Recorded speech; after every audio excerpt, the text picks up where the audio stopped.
Bueno, buenos días a todos y a todas. Gracias por estar aquí en esta última jornada de gestión cultural que organizamos desde Fundación Caja Rioja en colaboración con la Dirección General de Cultura del Gobierno de La Rioja.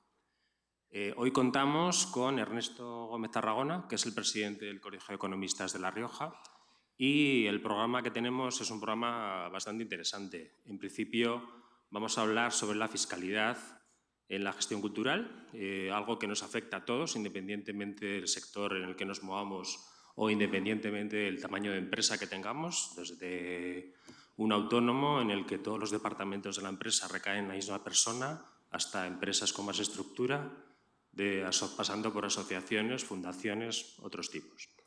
Y la segunda parte irá enfocada hacia la ley de mecenazgo de La Rioja, que es algo que queríamos y que en nuestro planteamiento de las jornadas, si os acordáis, empezamos con una jornada sobre internacionalización en el sector cultural.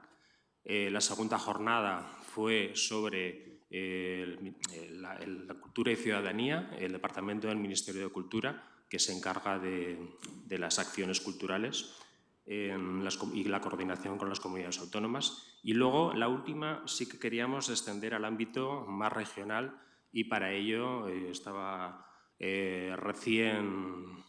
bastante caliente la ley de mecenazgo de La Rioja. Ernesto es uno de los redactores de ella y bueno, creemos que es un tema del que hay que hablar, es un tema que nos ofrece muchísimas oportunidades a las entidades y a los agentes que estamos trabajando en el sector cultural y bueno, creemos que esta jornada va a ser muy interesante y podemos aportar muchos puntos de vista al respecto. No os entretengo más, paso la palabra a Ernesto y nada, que tengáis buena jornada. Bueno, pues muy buenos días. Muchísimas gracias por las palabras de bienvenida. Es un placer estar aquí. Esperemos que la Fundación Caja Rioja no se alarme ante mi intervención y, en fin, procuraremos estar a la altura. Tenemos un problema con estas jornadas y es que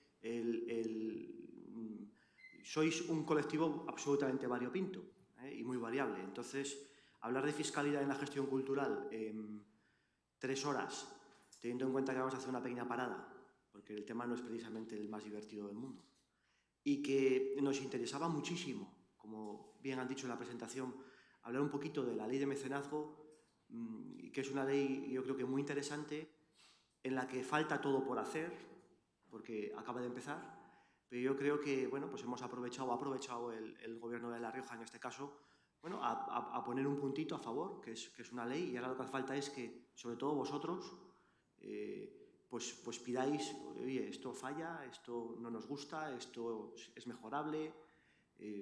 Hemos conseguido que, al margen de lo que yo pueda aportar, que voy a hablar cero de la ley de mecenazgo, después en la segunda intervención vamos a tener, yo creo que era fundamental, a la Directora General de Tributos para que nos cuente un poquito el estado actual.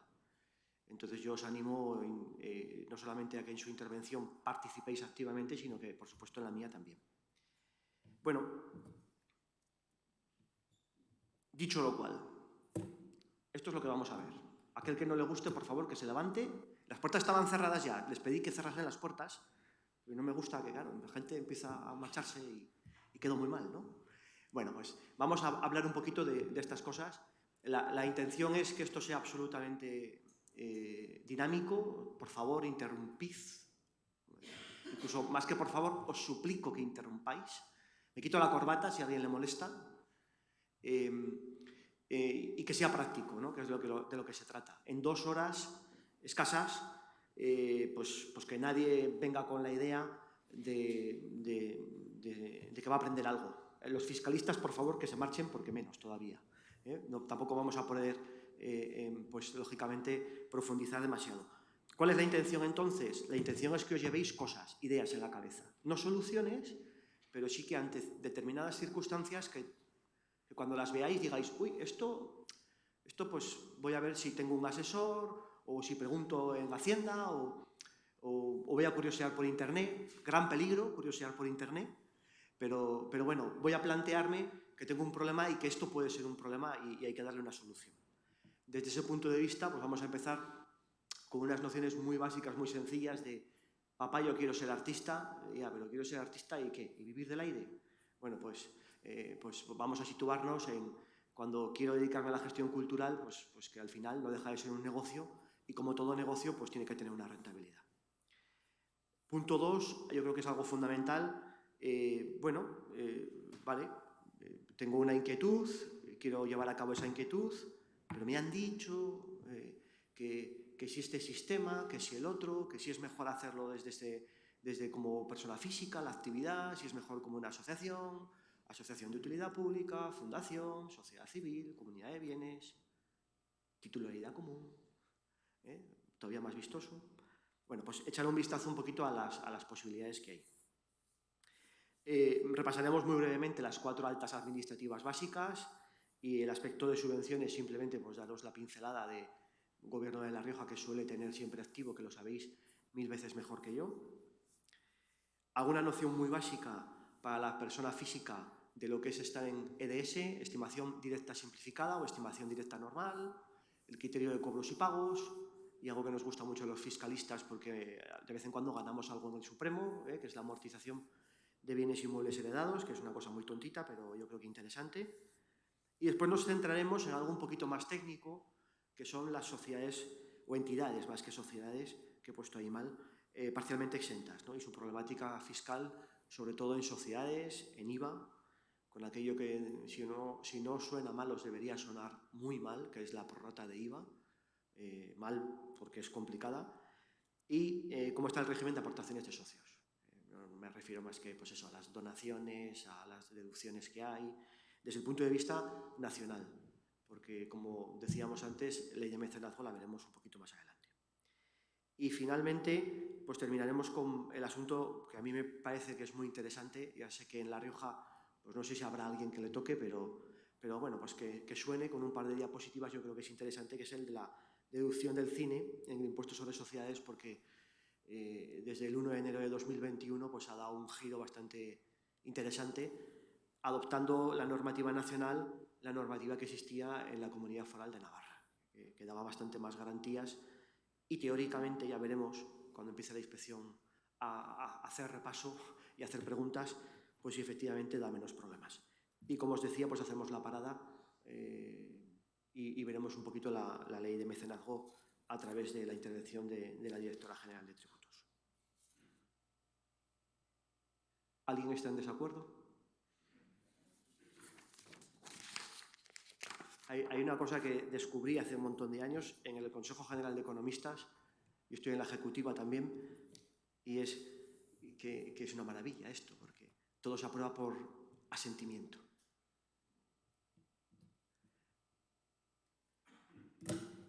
Bueno, pues lo que os decía, ¿no? Está muy bien esto de la fiscalidad, pero la fiscalidad no es más que un vehículo que da respuesta a una situación. Los que nos dedicamos al mundo del asesoramiento nos encontramos muchas veces que dices, madre de Dios, ¿y este chico, esta persona, cómo ha llegado a esto, no? Bueno, pues ha llegado porque la vida le ha llevado a tener un determinado vehículo para hacer sus actividades, a tener una estructura, a tener de una determinada forma el personal, las colaboraciones. Está muy bien y la vida te empuja a veces a que tu foto actual sea de una determinada manera. Y eso es inevitable. ¿Pero qué es lo que tenemos que hacer? Pues hombre, tenemos que intentar que los árboles no nos impidan ver el bosque. Tenemos que situarnos de vez en cuando, especialmente aquellos que emprenden al principio y decir dónde estoy y hacia dónde quiero ir. Porque si sé hacia dónde quiero ir, a lo mejor acabo donde quiero. Si no tengo claro qué es lo que quiero, difícilmente. ¿Por qué esta diapositiva? Bueno, pues por eso. Muy bien. Yo quiero dedicarme, me da igual, a la gestión cultural, al ámbito cultural, al ámbito de lo que queramos. Lo que vamos a ver hoy se aplica no solamente a la cultura, sino que nos centramos también en un régimen, como os he dicho, de sociedades o de entidades parcialmente exentas, que pueden ser deportivas, que también es cultura, que pueden ser, en fin, el ámbito de cultura ya sabéis que yo al menos conozco 4 definiciones. Depende para qué, ¿no? Bueno, pues me dedique a lo que me dedique. Antes de dedicarme, pues voy a ver mis características individuales, es decir, cuál es mi situación, mis motivos, mi forma de ser, mis actitudes y valores, mis conocimientos, mis actitudes y habilidades, porque eso va a depender de si soy válido para hacer determinado trabajo o en absoluto, ¿no? Y, por supuesto, pues en el ámbito de la acción, cómo soy, ¿no? Si tengo un carácter dinámico, producto de la experiencia, cuál es mi objetivo, cuál es mi meta, como os decía. ¿Por qué? Porque en cualquier actuación, también en el ámbito cultural, yo creo que lo sabéis todos, pues hay un riesgo y hay una competencia. Nos decían, a mí me gusta poner este ejemplo, no es el mejor, pero es un ejemplo de moda. En el ámbito de los Next Generation, en el ámbito de las ayudas europeas, ¿verdad? Que no es una cuestión de que usted se suba al carro de las ayudas o no solamente de que usted se suba al carro o no, sino de que el de al lado se va a subir. Si el de al lado se va a subir, usted no va a tener la misma capacidad para competir que él, porque él va a jugar con una ventaja competitiva, ¿no? Pues aquí, en cualquier ámbito de la vida, pues siempre hay que ver qué es lo que hace el de al lado, porque al final pues yo estoy en el mundo y no es lo que yo hago y cómo lo hago, que seguro que me va bien siendo fiel a mi manera de hacer las cosas, sino que también tengo que ver lo que hace el de al lado para saber dónde estoy y si soy en el ámbito que nos toca a nosotros competitivo.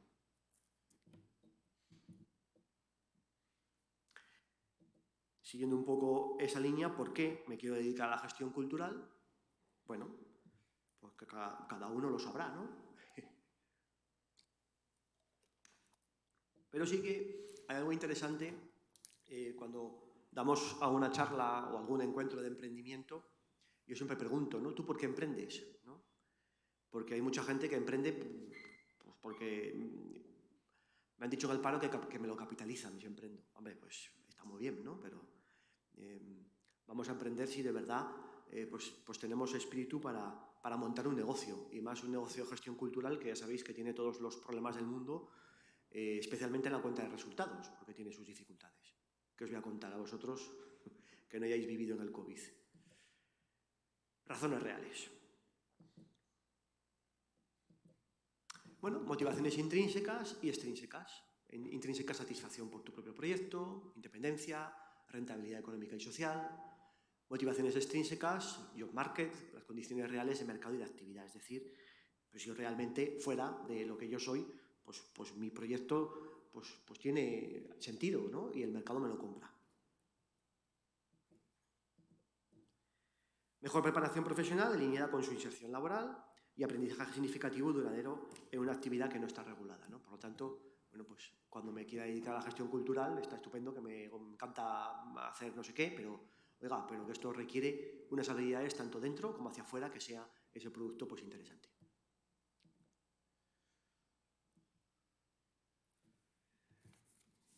Yo no soy profesor universitario, pero es que me junto mucho con profesores de universidad. Entonces, una presentación sin un DAFO, pues es como una presentación sin la siguiente diapositiva. No se puede hacer. Ya sabéis, yo creo que todos conocéis lo que es un DAFO, ¿verdad? Que es medir tu situación. Y bueno, pues es un ejercicio, yo creo que de introspección y de sinceridad contigo mismo, ¿no? Ya sabéis que siempre hay pues cuestiones internas, cuestiones externas, positivas y negativas, es decir, debilidades, que son las internas negativas, las fortalezas, que son internas positivas, amenazas y oportunidades. Debilidades, pues por citar una, pues la experiencia, ¿no? Fortalezas, profesionalidad, conocimiento de la actividad. Es una actividad muy personalizada y la capacidad que tengo para gestionar. Yo creo que en muchos sectores se falla. Yo siempre le digo a los emprendedores, emprendedores, yo cuando hablo de emprendedor no sé lo que vosotros lo que pensáis, yo pienso en un empresario moderno, porque ahora se llaman emprendedores en vez de empresarios, pero yo creo que tampoco es tan distinto. Entonces, yo creo que cuando uno quiere emprender, pues tiene que ser muy consciente de todo esto, de tus capacidades y sobre todo en el ámbito vuestro de capacidad que tienes para gestionar, ¿no? Lo decía porque muchas veces cuando me viene un emprendedor, un empresario, y viene todo agobiado, es que no sé cómo el alta de esto, si esto lleva IVA, si esto tal, esto. Yo les digo, tú no te preocupes. ¿Cómo que no me preocupe? Si esto es complicadísimo. No, tú dedícate a lo tuyo y a que lo tuyo sea rentable, que ya venimos los de los de aquí, los de allá, se pregunta, ya buscaremos soluciones. Pero tú, al margen de tu capacidad para gestionar, tú crea valor que ya nos ocuparemos de lo demás. Pero, como me decía la contable precisamente de una empresa de gestión cultural, me decía, yo no soy contable, me decía, yo soy detective. Sí, porque todo pasa por banco, entonces yo veo en el banco y ya cuando veo en el banco voy preguntando. Digo, pues muy bien, muy bien. ¿Y tienes que preguntar mucho? Y dice, sí, todos los días. Pues capacidad para gestionar, ¿no? Que seamos un poquito organizados.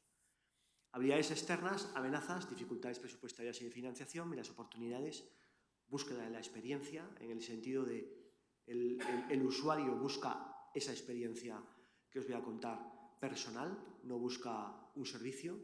Las TICs, por supuesto, absolutamente fundamentales, las redes sociales y, bueno, pues por dar una nota en Rioja, el turismo enológico.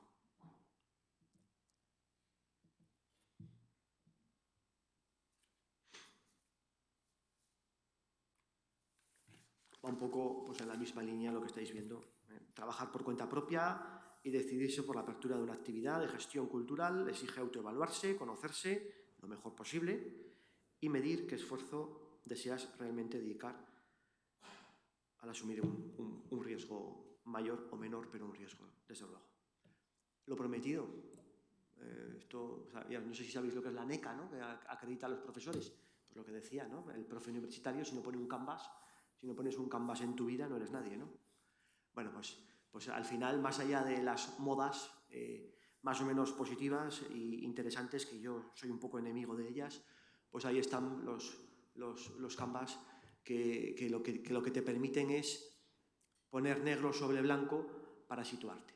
Al final, no digo que sea un DAFO, pero es otra manera de conseguir lo mismo, ¿no? Yo creo que se ve muy pequeñito. Vemos ahí sector clave, actividad clave, propuestas de valor, relación con el cliente, segmento del cliente, recursos clave, canales, fuente de ingresos y estructura de costes. Esto es un poco lo que define el conjunto de un negocio, de cualquier negocio, te dediques a lo que te dediques.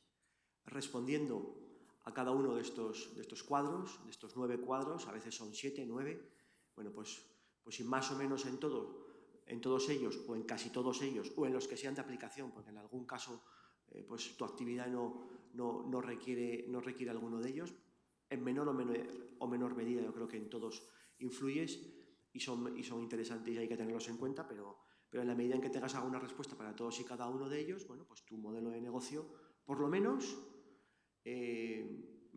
más allá de su rentabilidad o de su éxito, porque nadie sabe, ya sabéis que los planes de viabilidad son como el chiste malo de los economistas. Ya sabéis que si vais a un matemático y le preguntas a un matemático ¿cuántas son? 2 más 2. El logaritmo neperiano de no sé qué, tal, 4. Le preguntas a un ingeniero y, bueno, pues la medición de tal, no sé qué, no sé cuántos, tal, 2 más 2, 4. Le preguntas a un economista y no duda ni un instante. El economista responde de inmediato, ¿qué desea el señor que salga? Pues los planes de viabilidad les pasa un poco esto, ¿no? Por lo tanto, cuando hagamos un... Bienvenido, Alberto, que no te había visto. ¿Está apuntado? Bueno, en fin, vamos a dejarlo. En la medida en que en los planes de viabilidad, como decía aquel, son una gran mentira, porque quién sabe los ingresos que vas a tener. Esto se está grabando además, ¿no? Bueno, me voy a moderar. Más allá de que den unos resultados y se cumplan esos resultados, como decía, lo importante es que ese canvas por lo menos te ha exigido que te plantees todas aquellas cuestiones relevantes que van a afectar a ese desarrollo en gestión cultural. ¿Por qué os estoy metiendo este rollo que no es de fiscalidad? Porque, como nos decían, es que no quiero en este caso dar nombres, como nos decían alguien potente de la administración que ve cómo se constituyen sociedades, decía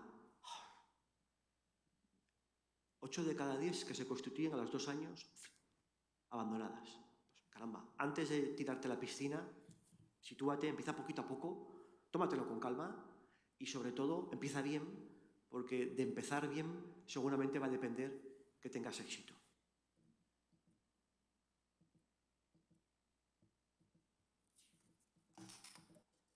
Bueno, pues un poco pues lo que es, tecleáis Canvas en Google, que yo no os voy a enseñar nada, pasos en esa gestión del Canvas de tu proyecto de gestión cultural.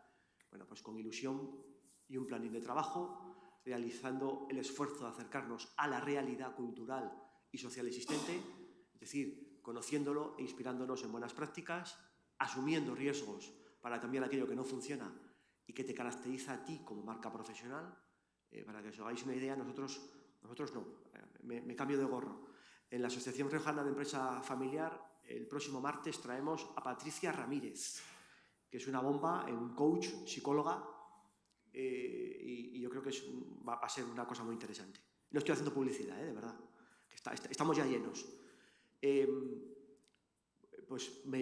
Todo el programa que nos pusieron a la presentación de las jornadas y tal es que cambiásemos, porque no se podía poner Patricia Ramírez. Había que poner Patri Ramírez. Marca personal. Importante, ¿no?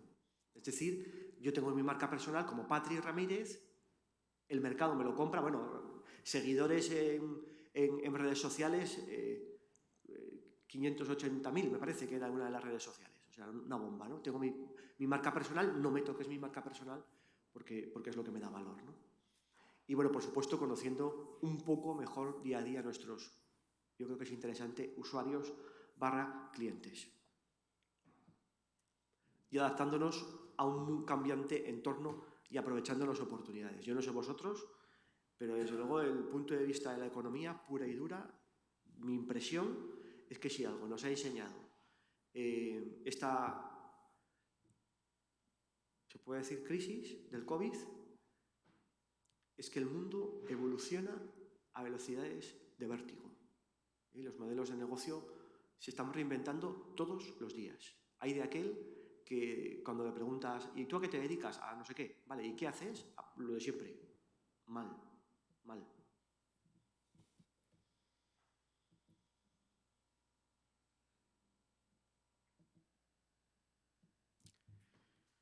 Bueno, contexto. Creatividad, inspiración, movilización del ingenio, brainstorming de ideas, análisis de ideas propuestas, exploración, testar su viabilidad, priorización, y actuamos con pasión y creyendo en la idea, esbozando un proyecto sintético, marcando un objetivo concreto, dejando hacer, que es muy importante, y por supuesto uniendo redes profesionales. Asumimos riesgos en un proyecto emprendedor.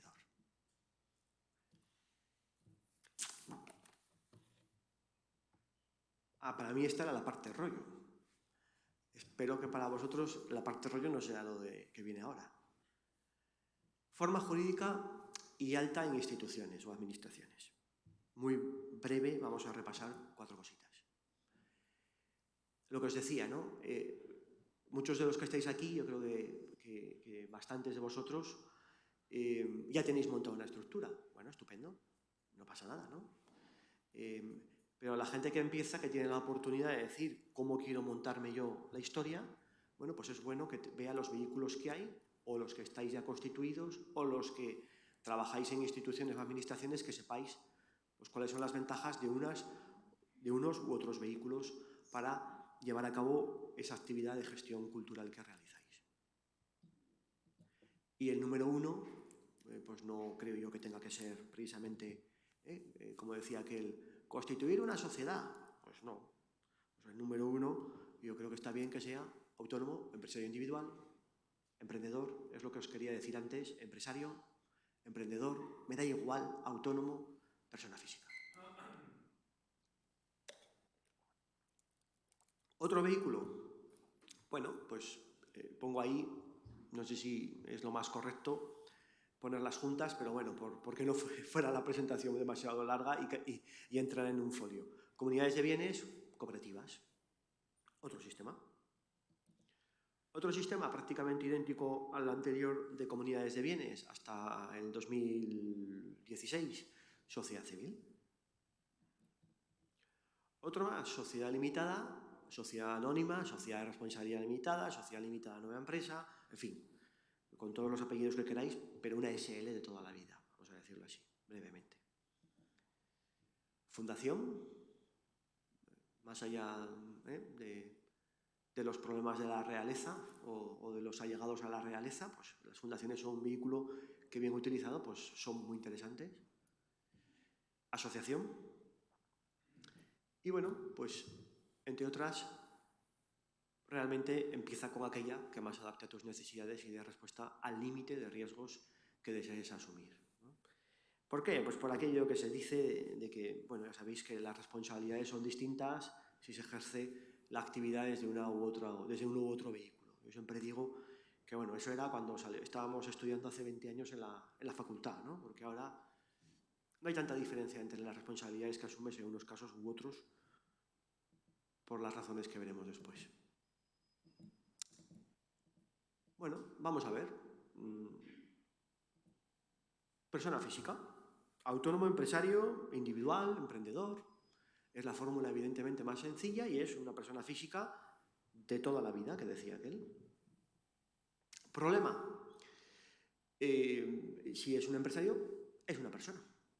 Si dos amigos quieren emprender, no tiene mucho sentido que los dos se den de alta en autónomos y que repliquen dos actividades con toda su estructura. Por lo tanto, si hay más de uno, multitud, problema para ser una persona física. Hándicap, bueno, las responsabilidades, como decíamos antes, civil, mercantil, agencia tributaria. Evidentemente, si ejerzo una actividad como persona física, pues la responsabilidad que asumo con esa actividad es la misma responsabilidad que asumo cuando la casa en la que vivo y de la que soy propietario pues tiene una fuga de aguas y le causa un problema al vecino. Yo respondo con todo mi patrimonio presente y futuro. A veces digo pasado, pero no, el pasado no, que no es tuyo. Presente y futuro, ¿verdad? El 1902 del Código Civil. Tributación en IRPF. Bueno, pues he puesto ahí, que no sé si se ve desde el fondo. ¿Se ve desde el fondo? Este maravilloso mundo que tenemos aquí en las comunidades autónomas. Tributación marginal en el IRPF en función de la comunidad autónoma en la que residas. Creo que esos datos son del 2021. Parece que el 22 no estaba modificado. En el 22, en La Rioja, en cualquier caso, nos mantenemos igual. Si no me falla la vista, el marginal de renta está en el 51,50. No quiere decir que paguemos el 51,50% de todo lo que ganamos iba a decir Hacienda, bueno, se reparte entre Hacienda y la comunidad autónoma, entre el Estado y la comunidad autónoma, sino que el tipo máximo, si ejerce una actividad económica, el tipo máximo, el mayor de tributación, es del 51,50. Lógicamente, como es una escala progresiva, mi tipo medio, pues evidentemente pues estará muchísimo más bajo, puede estar en el 30, en el 35, en el 25, en el 20 o en el 7, dependiendo de si tengo o no beneficios. En cualquier caso, para daros una nota, que no significa que sea una nota a tener en cuenta como si fuera qué sé yo qué, sino simplemente una orientación. Impuestos sobre sociedades, por establecer un poco el cálculo, ¿no? Impuestos sobre sociedades al que se tributará en el 2023, si facturas menos de 1 millón de euros. Es la única reforma positiva que se viene, ¿no? Creo que es la única. Tributación al 23%, nos bajan la tributación 2 puntos, del 25 al 23. Si facturas más de 1 millón de euros, se mantiene el tipo en el 25. Si yo tengo una sociedad y pago por los beneficios al 23-25 y después me quiero llevar el dinero a casa, tengo que repartir dividendos. Bueno, esos dividendos en IRPF tributarán en el 2023 a un tipo que oscila entre el 19 y el 28%. El 26% es el tipo máximo en el 22, pero en el 23 nos lo suben al 28. Por lo tanto, si yo me quiero llevar un dinero, 1 euro que he ganado, mejor dicho, 100 euros que he ganado en la empresa, al bolsillo particular, finalmente tendré una tributación hasta máxima del 53%. Es decir, para llevarme 100 euros, de 100 euros que gane la sociedad, yo me llevo al bolsillo 47, en el peor de los casos. ¿Y en renta? Bueno, pues en renta lo hemos visto ahí. El marginal en el peor de los casos es el 51,50%. Esto hasta el 2021 estaba pensado para que saliera clavado, el mismo tipo. Es decir, Hacienda, ya sabéis, creo que no haya nadie en la sala que tenga alguna duda, Hacienda no es tonta. Y por lo tanto, lo que busca es la neutralidad fiscal. Busca que más o menos la tributación, sea como persona física o como persona jurídica, sea similar. Eso es muy matizable, lo que os acabo de dar. Es una nota, se podría hablar de 1000 cosas, porque después en la sociedad yo tengo un sueldo, si tengo un sueldo yo me llevo dinero de la sociedad, etcétera, ¿no? Y hay 1000 circunstancias y, como os he dado, las horquillas son muy variables. Pero la idea para que os llevéis a casa es eso de constituir sociedades. Para pagar menos, pues mira, no tiene por qué. Por lo tanto, moraleja, hay que pensar antes de tomar decisiones. Entonces no nos has dicho que es mejor, si sociedad persona física, pues es que no os lo voy a decir, depende de las circunstancias, ¿vale? Comunidad de bienes. Comunidad de bienes o sociedad civil. ¿Alguien sabe por lo menos lo que es una comunidad de bienes o una sociedad civil?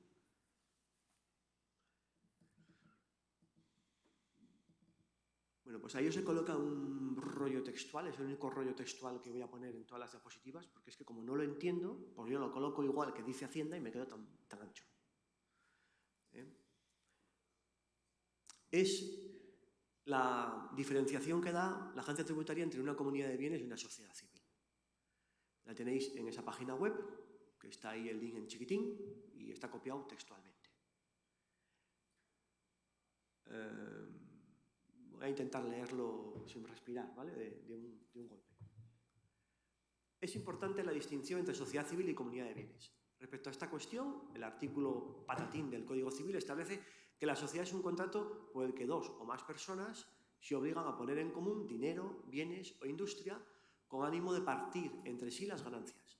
Por otra parte, el artículo tal del Código Civil indica que hay comunidad de bienes cuando la propiedad de una cosa o de un derecho pertenece pro indiviso a varias personas. Esto es, siempre que exista intención de asociarse para realizar una actividad, estamos ante una sociedad y no una comunidad de bienes. Por otra parte, el Servicio Jurídico de la Agencia Tributaria dispone que se considera que una mera distinción formal basada en la denominación de comunidad de bienes o sociedad civil no es suficiente para la aceptación por la AEAT, Hacienda, de lo manifestado por los interesados, debiendo ser objeto de la debida calificación, máximo cuando las normas aplicables son de carácter imperativo y con consecuencias tributarias importantes para los constituyentes de las distintas entidades. El régimen de tributación, que no puede quedar al arbitrio de los asociados, sino que deberá ajustarse a la correcta naturaleza de la entidad y actividad desarrollada. Por tanto, y de acuerdo con lo expuesto, en el caso de las comunidades de bienes que se constituyan para poner en común dinero, bienes o industria con el ánimo de obtener ganancias y lucros comunes, estaremos en presencia de una sociedad civil que desde el 1 de enero de 2016 será sujeto pasivo del impuesto sobre sociedades. Bueno, en resumen, que por mucho que lo diga Hacienda, ni Hacienda sabe distinguir entre una comunidad de bienes y una sociedad civil. Pero a alguien brillante se le ocurrió en el 2016 decir que, porque hasta entonces, como tributaban igual, a nadie le importaba cuál era la diferencia, se le ocurrió decir que la sociedad civil, a partir de ese momento, tributaba por impuestos sobre sociedades, aunque no tenía personalidad jurídica, que es matizable esto que digo, y la comunidad de bienes se mantenía tributando en el régimen de tributación de imputación a la persona física. Al final tributa a la persona física.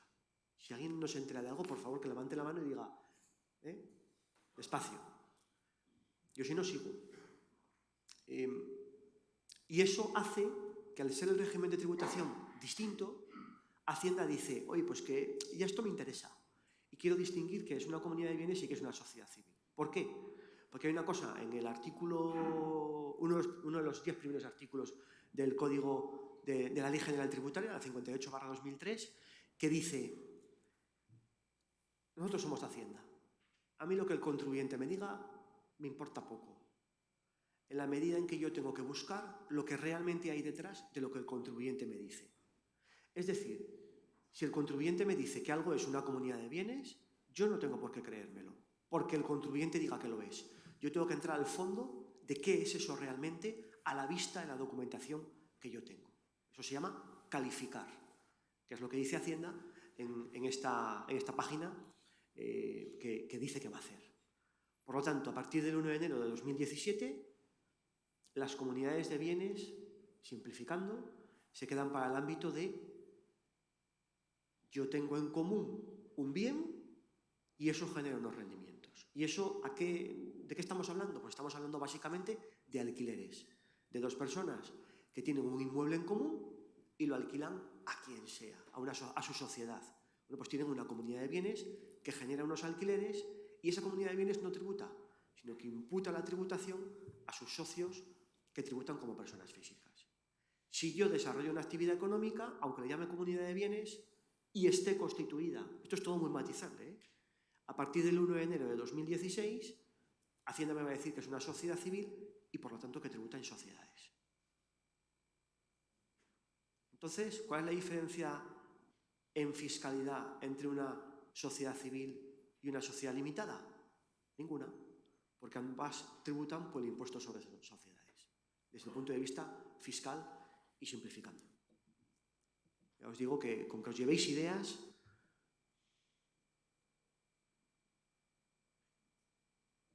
pues eso, sociedades civiles con un objeto mercantil seguirán tributando por impuestos sobre sociedades. Digo que es simplificando porque, bueno, están las sociedades civiles que no tienen actividad económica, aquellas o que no tengan objeto mercantil, aquellas agrícolas, las constituidas hace años, que no las tocan y no sabemos lo que pasará. De momento que yo sepa nada. Pero bueno, es un ámbito en el que si podemos salir, mejor salir porque se ha echado tierra de por medio y la verdad es que no está nada claro.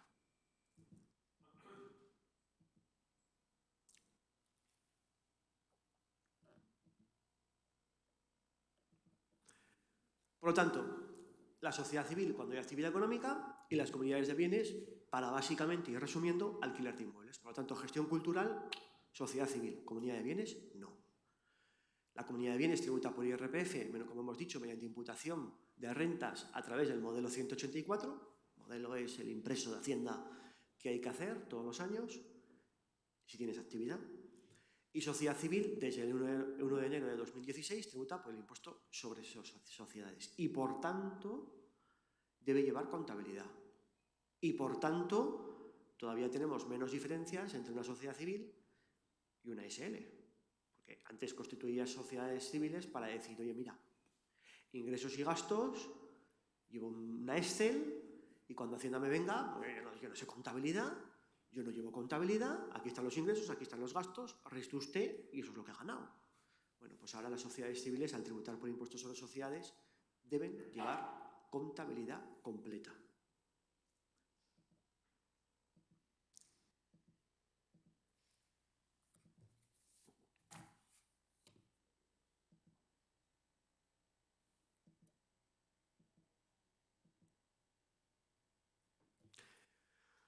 Sociedad civil o responsabilidad limitada, ¿qué nos gusta más? Bueno, pues la sociedad civil no tiene personalidad jurídica.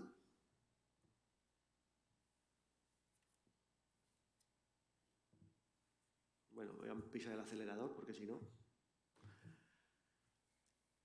Y la sociedad de responsabilidad limitada sí la tiene. Y por lo tanto es sujeto de derechos y obligaciones. ¿Qué quiere decir? Que, y insisto, estoy simplificando muchísimo, la sociedad civil tiene una responsabilidad solidaria para todos los socios. Si un socio de una sociedad civil le da por comprar, qué sé yo qué, un inmueble, estoy diciendo una barbaridad, porque el notario no le va a autorizar que firme, el resto de socios, aunque no se hayan enterado, responden con su patrimonio personal del pago de esa hipoteca.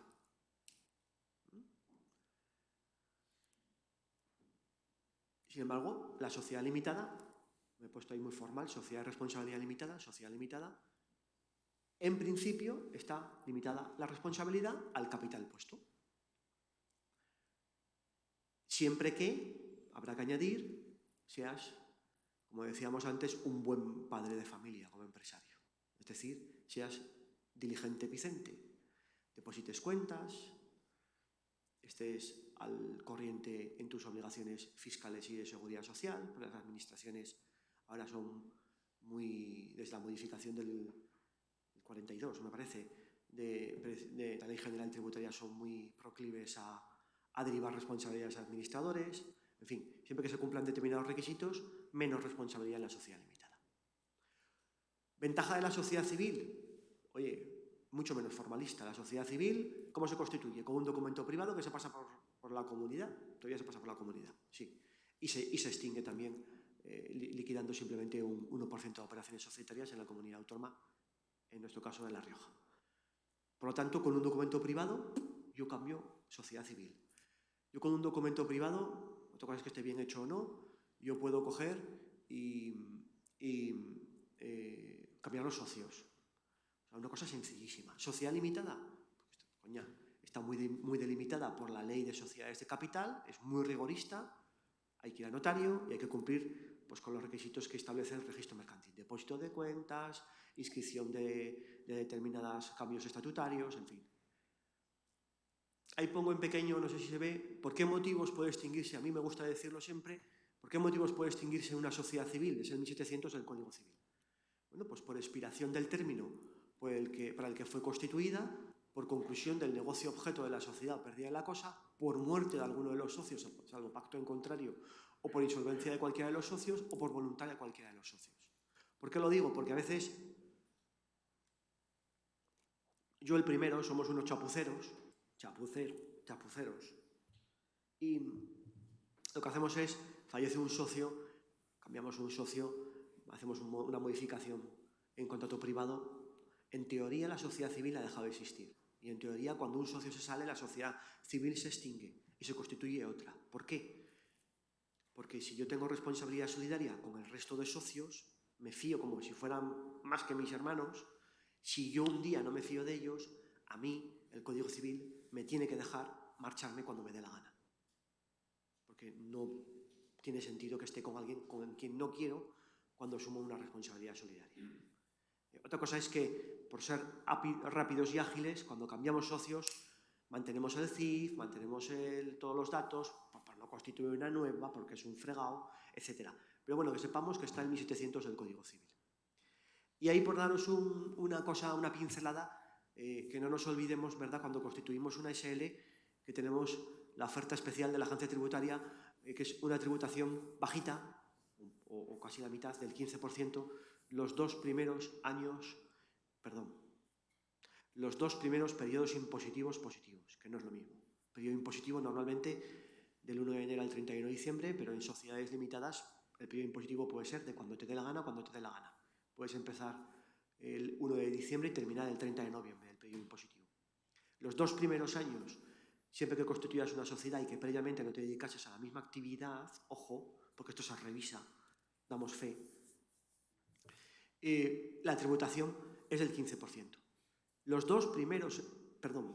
El primer y segundo ejercicio, o el primer y segundo periodo, entendiendo por el primero aquel primer periodo en el que tengamos beneficios. Yo constituyo la sociedad, el primer año tengo pérdidas, el segundo año voy a dar 3,47 euros de beneficio, y entonces tu asesor, que es fantástico, te dice, no des 3,47 euros de beneficio, porque si das 1,32 de pérdida, no pierdes el bono del primer año del 15%, porque tributar 3 euros al 15 o al 25 creo que a todos nos da igual. Espérate el año siguiente da beneficios como Dios manda, da 12.000 euros de beneficio y aplicamos ya el tipo del 15. Y el siguiente inmediato, desbeneficio o no, también tienes el 15.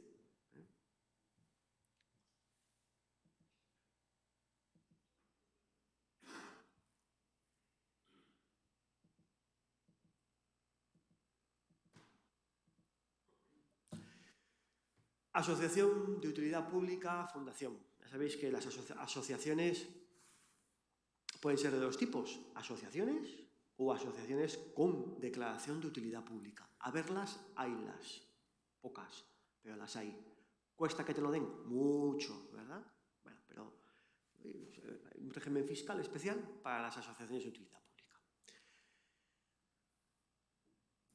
Asociación declarada de utilidad pública y fundaciones, sin entrar tampoco en el detalle, digo ahí, cumpliendo ciertos requisitos, se someten a la Ley 49/2002 del régimen fiscal de las entidades sin fines lucrativos y de las entidades fiscales al mecenazgo. Por lo tanto, solo tributarán en sociedades al tipo del 10% y exclusivamente para las rentas derivadas de actividades económicas no exentas. Y, por supuesto, pueden ser receptoras de donaciones sometidas al régimen especial, el que conocéis, del 30%, el 35%, el 40%, etc. ¿no? Pongo ahí ese mega chiste estupendo, ¿eh? El pimiento le dice a la pera y a la nuez. Ahí os quería agarrar, ¿no? Y la pera dice pera, pera, y no es lo que tú piensas, ¿no? No es lo que tú piensas. ¿Por qué digo la tontería esta? Porque una fundación debe ser una fundación y una asociación debe ser una asociación. Esto nos pasa mucho, no solamente en el ámbito de la gestión cultural, sino en otros ámbitos, ¿no? No tiene sentido que una asociación que por definición no tiene ánimo de lucro se convierta en un vehículo para que una persona, 2 o 5 o 10 o 20 se ganen la vida. Porque entonces hay ánimo de lucro. Entonces hay que tener, como os he dicho, cuidado, porque puede venir la agencia tributaria, que para eso está, y decir lo que os he dicho antes, con las sociedades civiles y las comunidades de bienes. Muy bien, me parece estupendo que tú te denomines asociación, pero no. Tú no eres una asociación. Tú tienes ánimo de lucro y, por lo tanto, te voy a someter al régimen de sociedades limitadas. O, me da igual, te voy a aplicar el de entidades parcialmente exentas de sociedades, pero te voy a hacer tributar por el 100% de las rentas. Y digo la tontería esta, porque eso, pues cuando me pillan a dos en la cama, no es lo que parece, ¿no? Normalmente la agencia tributaria, cuando va, es porque tiene claro lo que hay. Y te suele pillar infraganti.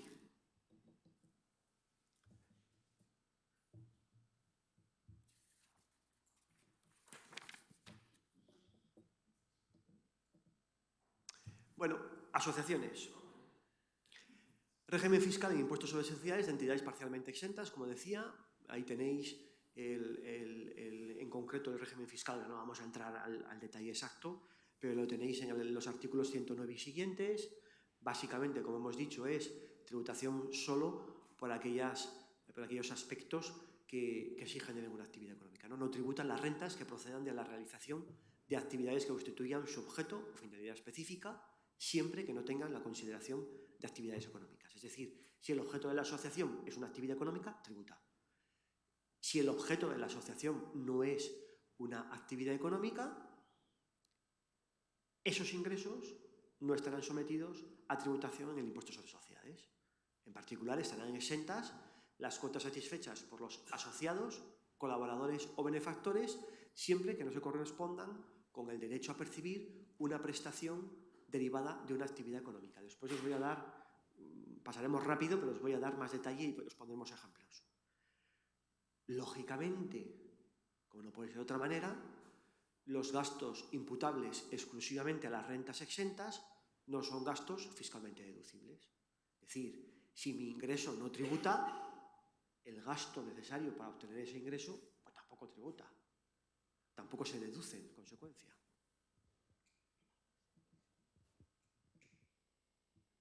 Por favor. Una pregunta. Sí, le pongo el caso. Asociaciones de vecinos que hacen actividades para procurar algún beneficio en el aspecto, por ejemplo, degustaciones, actividades culturales que a lo mejor se ponen una pequeña cuota de entrada o alguna cosa de estas. Según lo que estoy viendo, ¿cómo se diferencia entre la consideración de actividades económicas y constituye el objeto o finalidad específica? Porque hay quien la puede considerar una actividad económica que tiene una posibilidad, o sea, un beneficio económico. Esa es la... Porque lógicamente son actividades típicas de las asociaciones, pero la entidad tributaria lo puede considerar una actividad económica porque obtienes un beneficio que sirve para el funcionamiento de esas asociaciones. Muy interesante. Lo vamos a ver después en algún ejemplo, ¿no? Yo creo que la clave está en cómo formas tú parte de la asociación. Ejemplo, para verlo muy gráficamente. Resulta que la asociación es libre y voluntaria y después desarrollamos esta actividad gratuita o a través de una aportación. En la medida en que esa aportación para esa degustación no genera una actividad económica porque no se dedica a la asociación a obtener un ánimo de lucro con objeto de, sino que solamente es para el mantenimiento y es objeto de los estatutos, no tributaría. Pero imagínate el ejemplo característico. Yo, para formar parte de la asociación, esto nos pasa a veces, tengo que poner una cuota anual de 10 euros. Y después, con esa cuota anual, los socios de la asociación a la degustación no pagan nada, pero el externo sí paga. La parte proporcional que genere la cuota de entrada que te da derecho versus al de fuera a ese pincho, se tributaría. Es decir, se entiende que esa aportación no es solamente para participar en la asociación, sino que es también para obtener un beneficio al asociado. Y por lo tanto ahí te pueden considerar que es actividad económica. Esto, que es lo que decía antes, hoy no nos podemos detener demasiado, lo único que intentamos hoy es tener pinceladas y que sepamos que en determinadas cuestiones tenemos que tener cierta precaución. Hasta ahora, ¿qué ha sucedido en general? Que a una asociación, ¿quién conoce una asociación que dé dinero, que dé beneficios? No es lo normal. Por lo tanto, la agencia tributaria, normalmente las asociaciones no va, no porque tengan un alma caritativa, sino porque saben que van a sacar poco. Así de claro. Pero que esto va por aquí y que hay consultas, y vamos a ver si nos da tiempo un poquito alguna cosa, sí que hay que tenerlo presente. No sé si he contestado. Bueno, lo que decíamos. Muy brevemente, esto lo repasamos en 30 segundos, pues cuando yo monto un chiringuito, ¿verdad? Lo primero, el alta en Hacienda, el modelo 036 o 037, rellenar las casillas. Lo segundo, todos los modelitos, todos los impuestos que hay que presentar. Bueno, pues ni os lo tenéis que saber, ¿no?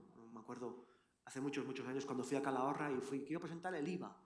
Yo tenía 18 años. ¿Pero tiene usted el modelo 303? Que yo quiero pagar el IVA. ¿Qué me cuente usted? Bueno, pues los modelos de declaración pues, que hay que rellenar. Y sobre todo, esto os lo digo porque en el ámbito cultural, asociaciones, etcétera, se funciona mucho por la vía de hecho. Y muchas veces la situación censal en la agencia tributaria no está bien regularizada. Es muy bueno para evitar disgustos y llamadas y cartas e incluso en algún caso inspecciones que la situación censal esté bien. Es decir, las obligaciones de las que yo tengo que presentar impuestos y modelos. Por supuesto, pues las altas que correspondan en seguridad social, pues aquí tenéis pues una solicitud que es lo primero de un código de cuenta de cotización pues para poder contratar gente, pues estupendo. Apertura de centro de trabajo, Gobierno de La Rioja, sabéis que ahora casi todo se hace por internet. Bueno, pues ahí está la página web para el alta del centro de trabajo. En muchos casos, en gestión cultural, pues a veces pues, que tengo unas barras, tengo un no sé qué, ya sabéis el lío aquel del registro sanitario, bueno, pues que nos suene, que sepamos que la inspección de sanidad existe, ¿verdad? Yo creo que lo sabéis. Por supuesto, la licencia ambiental o una actividad inocua.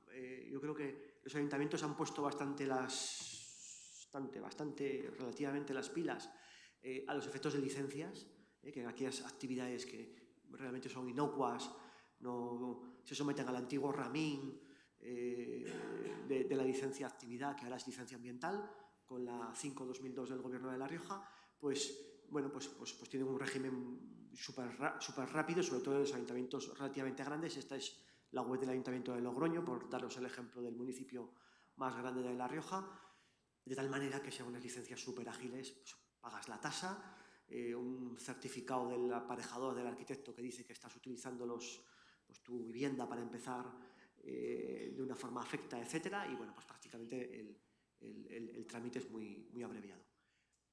Y después es que está tan pequeñito que ni lo veo, pero ahí tenéis unas subvenciones a entidades locales, asociaciones, fundaciones, ateneos, empresas y profesionales riojanos para la realización de actividades culturales, ¿verdad? Para que no os hagáis todos corriendo al Gobierno de La Rioja, está fuera de plazo, tranquilos. Y pues ahí tenéis subvenciones para la adquisición de equipamientos destinados a locales culturales, y creo que había puesto la última de subvenciones para la realización de obras de reforma y gran reparación en locales culturales. Bueno, pues en gestión cultural tenéis un gran problema, y es que, o un hándicap, no un problema, y es que ya sabéis que para la Dirección General de Cultura, si tenéis ánimo de lucro y sois sociedad, pues sí. Y para desarrollo autonómico y ADER, pues cultura, pues en fin, en el COVID pues estáis un poquito, en mi opinión, ahí voy a decir que desamparados, ¿eh? Pero bueno, pues subvenciones. Y por supuesto, pues por terminar esta parte introductoria, pues el mundo de redes sociales, que incluso para el Colegio de Economistas de La Rioja, que no sé si tengo el placer o la locura de presidir, pues son importantes y hay que estar presente, ¿no? Y ahí pues he intentado no hacer publicidad de nadie, porque La Rioja es pequeña, pero actual festival, el Olica Festival, soy de Alfara, así que tiro para La Rioja Baja, lo siento, ¿no? Y el MUBI, pues poneros ejemplos he intentado poner Twitter, Instagram y Facebook, ¿no? Bueno, alguna nota muy rápida también creo que tenemos que ver sobre cómo se tributa, ¿verdad? Y yo creo que la cosa más sencilla pues es la persona física cómo tributa, para los que no estéis acostumbrados a estas cosas de la tributación. Pues ahí tenéis un poco el esquema de la tributación de la persona física, y establecemos dos columnas que yo creo que son muy relevantes, y es que la mayoría de las personas físicas tributan por la columna de la derecha, por una estimación directa simplificada. ¿Cuál es la diferencia entre izquierda y derecha? Y no hablo de partidos políticos. La facturación. La estimación directa simplificada la pueden utilizar aquellos empresarios que facturen menos de 600.000 euros. Creo que prácticamente todas las personas, bueno, casi todas las personas físicas, no todas, facturan menos de 600.000 euros. Si facturas más de 600.000 euros, esta es, yo siempre creo que es el mayor hándicap. Tienes que llevar contabilidad, por lo menos oficialmente. Después en la inspección muchas veces, pues lo que quieren es que les des los ingresos y los gastos, tampoco se preocupan tanto, pero te podrían exigir, deberían exigirte contabilidad. Y en cualquier caso, en un caso u otro, esto es muy fácil: sumar los ingresos y quitar los gastos. Así de sencillo. Pero bueno, pues hay características especiales, cuestiones que conviene tener en cuenta y que permiten rebajar la factura en sede de la persona física, pues detallitos, ¿no? Pues cómo haces las amortizaciones. Pues si resulta que mi actividad tiene un rendimiento inferior a 14.450 euros, pues puedo aplicar una reducción adicional de no sé cuánto. Pues los gastos de difícil o imposible o imposibilísima justificación, pues me permiten también una pequeña reducción. Bueno, pues ahí tenéis, pues si consigo, pues mira, que tengo un proyecto que en realidad está no una subvención, pero que me ha entrado un ingreso, pero que no es un ingreso de este ejercicio, sino que se va a imputar a lo largo de varios ejercicios y puedo demostrarlo y tal y no sé qué, bueno, pues tendrías una reducción del 30%. Un tema interesante, porque hubo un abogado loco hace años que luchó por ello y consiguió que le dieran la razón en los tribunales, y entonces, pues todos los que seáis personas físicas en estimación directa simplificada, te dediques a la gestión cultural, a lo que te dé la gana, pues podemos sumarnos al carro de esta reducción, que yo creo que es interesante y se utiliza muy poco. Bueno, en cualquier caso, como decía, los modelos, factures o no, más o menos de 600.000 euros, son muy similares, ingresos menos gastos, y bueno, pues ahí tenemos las amortizaciones fiscalmente deducibles, que son interesantes, y como os decía, los gastos de difícil justificación, que es una cantidad tanto alzado que te dice Hacienda: mira, esto te lo regalo.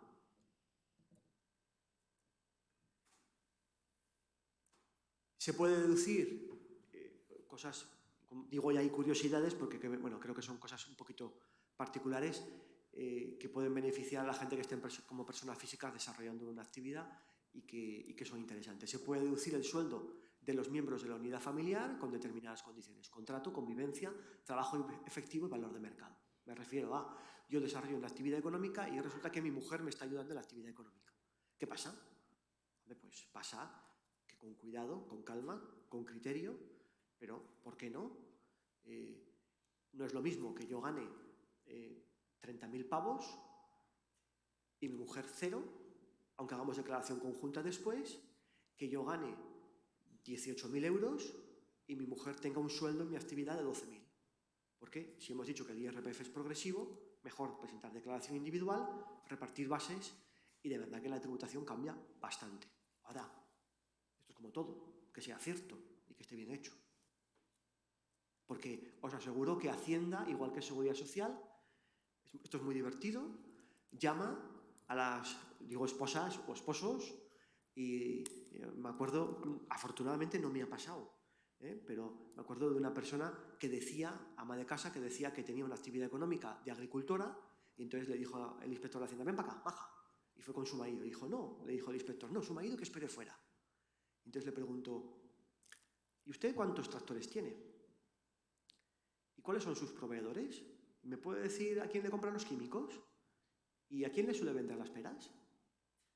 Y me sabría decir cómo, qué sé, preguntas básicas. Y claro, no contestaba ni una. Y entonces se vio lo que había, ¿no? Bueno, como os decía, sueldos a la unidad familiar, puede ser un hijo también, si colabora y trabaja contigo. Gastos por deterioros de créditos derivados de insolvencias.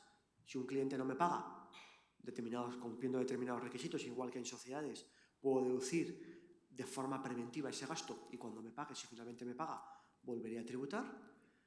Y algo también interesante, con los gastos por primas de seguros de enfermedad, hasta 500 euros al año por titular de la actividad, así como por los cónyuges y cada hijo menor de 25 años. Es decir, si tenemos un seguro de enfermedad, un seguro pues privado, también se puede deducir en la actividad económica, tanto el mío, titular de la actividad, como el de mi mujer y de mis hijos menores, siempre que convivan conmigo, menores de 25. ¿Por qué? Pues porque sí, porque lo dice Hacienda. Y finalmente el asunto interesante en vuestro mundo, que son en vuestro mundo y en cualquier otro, que son las dietas, las famosas dietas. Dietas de trabajadores, 26,67 euros al día sin pernoctar en municipio distinto al trabajo y 53,34 al día si es fuera del municipio propio de la actividad. Aparte de los 0,19, que no lo tenemos ni que mirar, nos lo sabemos de memoria, que algún día espero que nos lo suban, euros por kilómetro de desplazamiento. Y el mundo complicado de demostrar que estas cosas son reales y que es verdad que existían estos desplazamientos y se tiene derecho a cobrar estas dietas, ¿no? Bueno, pues ahí podríamos estar toda la mañana hablando de este asunto. Es como la deducibilidad de los vehículos en el IVA, el 50% o el 100%. Tablas de amortización de estimación directa simplificada, ahí las tenéis. Izquierda, ¿cuánto puedo amortizar? Derecha, ¿cuál es el máximo?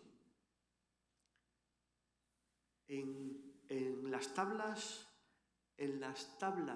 de módulos agrarios, porque me acuerdo en un curso para Asaja, que lo vi bien, había una consulta tributaria que decía que puedes cambiar la amortización, el porcentaje de amortización de un año para otro, lo cual es interesante.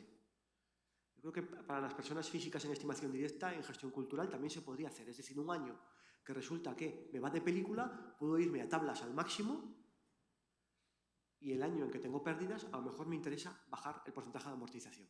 Esto en una sociedad no es tan fácil porque implica un cambio en los criterios de amortización que debes justificar en la memoria de las cuentas anuales. Y podría ser objeto de comprobación por parte de la inspección que te dijera que esto de las amortizaciones a la carta, en función de cómo te van las cosas, pues que no.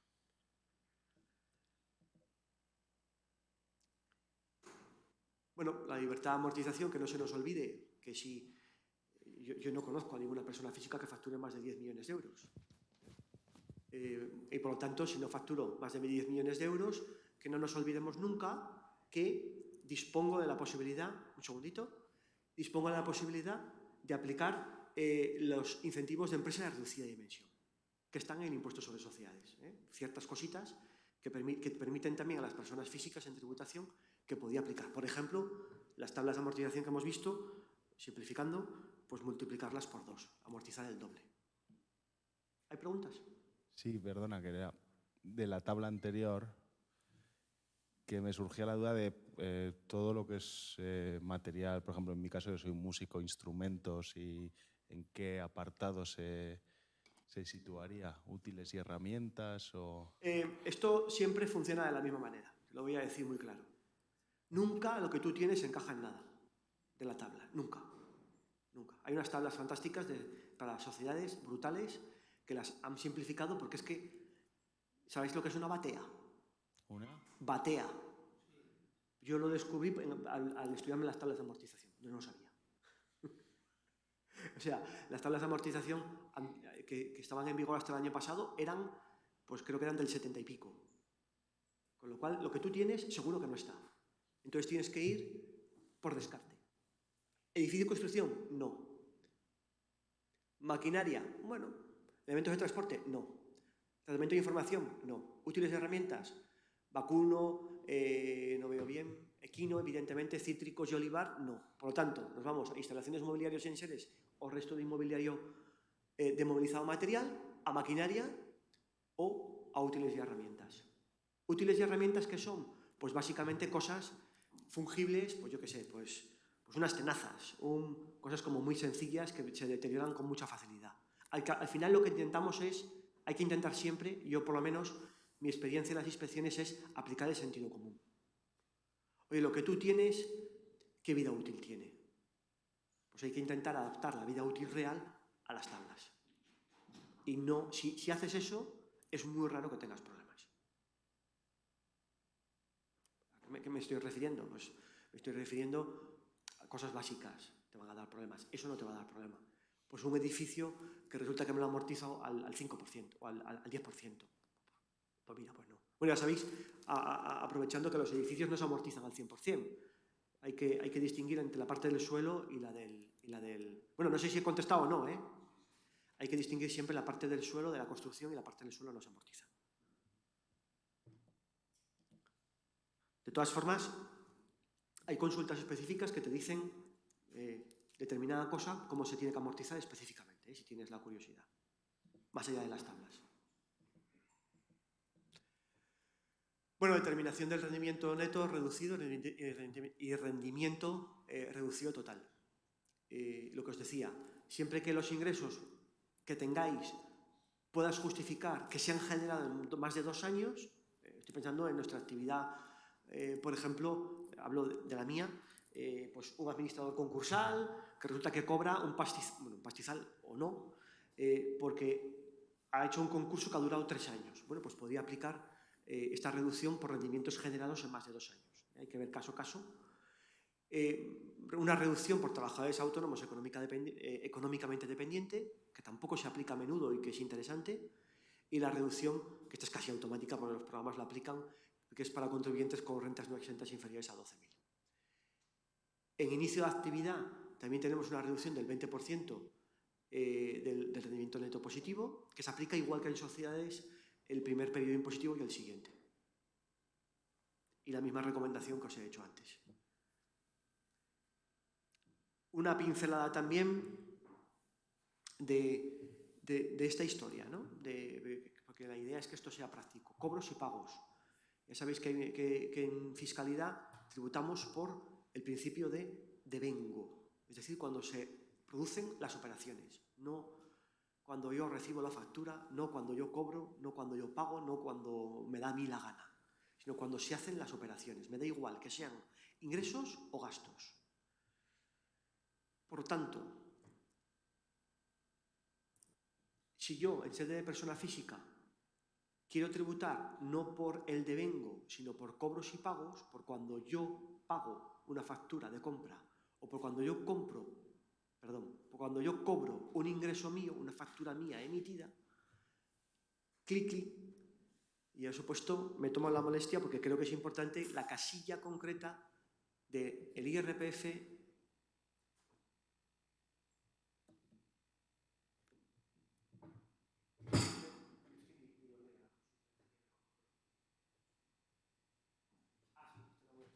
esto era bastante interesante. Bueno, la casilla concreta que hay que marcar en el IRPF diciendo, oiga, yo opto por criterio de cobros y pagos y no por devengo. Esa casilla. Y una vez marcada la casilla, tienes que permanecer en ese criterio 3 años. Ojo a los avispados, porque siempre hay un avispado en la sala que me dice, bueno, entonces cambio de criterio 1 año, paso de criterio de cobros o pagos a devengo y de esa manera, no sé qué ingreso que he tenido gordo, no tributa nunca, porque no tributa ni en un año ni en el otro. No, al final tiene que tributar todo. Pero no, no puede utilizar el elemento para al final no tributar por algo. Pero sí que es útil. ¿Y por qué es útil? En vuestro caso, porque si tengo subvenciones y resulta que la resolución de la subvención la tengo 1 año y me pagan 6 meses más tarde y es un pastizal, pues, demonios, a lo mejor así puedo cambiar el año y atraso la tributación en renta al año siguiente, porque vaya problema, iba a decir otra palabra, es que tenga que tributar por algo, una subvención que no he cobrado, que la estoy esperando como agua de mayo desde hace 2 años, que resulta que me han dado la resolución, que no me han pagado, pero que como, vamos a poner el ejemplo, el Gobierno de La Rioja se ha chivado a agencia tributaria que me ha otorgado la subvención, yo no la meto en renta porque no la he cobrado, me llama Hacienda porque ha hecho el cruce, ¡pum!, y me la coloca porque no opté, no puse una X en la casilla de la renta. Eso yo creo que es importante. Y aquí tenéis una consulta de Hacienda, una consulta muy sencillita, que habla específicamente de ese caso. Yo no sé si os pasarán después las diapositivas, si no, aunque sea sin micro, pero me tengo que acercar y la leo. ¿Cómo se declara una subvención concedida por una comunidad autónoma para autónomos en dificultades con motivo de la pandemia por suspensión de la actividad o caída de ingresos? ¿Se tiene en cuenta el cobro, se tiene en cuenta el pago fraccionado? Bueno, pues te dice. Si son ayudas a compensar gastos del ejercicio o la pérdida de ingresos, son directamente ingresos del ejercicio. Te subvenciono una inversión de no sé qué, pues sabéis que hay que formatear a lo largo de los años en función de la amortización. Pero te dicen, ojo, porque usted en función del criterio de cobros y pagos tendrá que imputarlo al ejercicio en que se ha concedido la subvención o al ejercicio en que se ha cobrado. Esto es una tontería, pero es lo que decía antes, que como hemos ganado algo que era de sentido común, pues oye, que lo sepa el mundo y que lo aplique. Esto era una batalla que teníamos los fiscalistas desde hace muchos años con la agencia tributaria, y es, yo tengo un inmueble, y quiero amortizar ese inmueble. ¿Cuál es el valor de adquisición del inmueble? Entonces la agencia tributaria, en el caso de inmuebles recibidos por herencia o por donación, te decía el coste efectivo. Es la base de amortización del inmueble. Y te decía, y el coste efectivo, como se lo han donado a usted, son los gastos del impuesto de sucesiones o donaciones, del registro y del notario, es decir, media peseta. Y sobre eso usted aplíqueme el 3%, no sobre eso, sino sobre la parte proporcional de eso en la construcción y como he dicho antes, el suelo. Al final te amortizabas 3 euros y nadie lo hacía. Bueno, pues a raíz de, yo creo que ha sido, creo recordar, una sentencia del Supremo, porque sí, he puesto ahí el Supremo, es del Supremo, bueno, pues se puede utilizar el valor declarado a efectos fiscales en esa donación o esa herencia, porque se da un valor. Y si ese valor sirve a efectos de la plusvalía cuando se venda el inmueble, también vale para amortizar.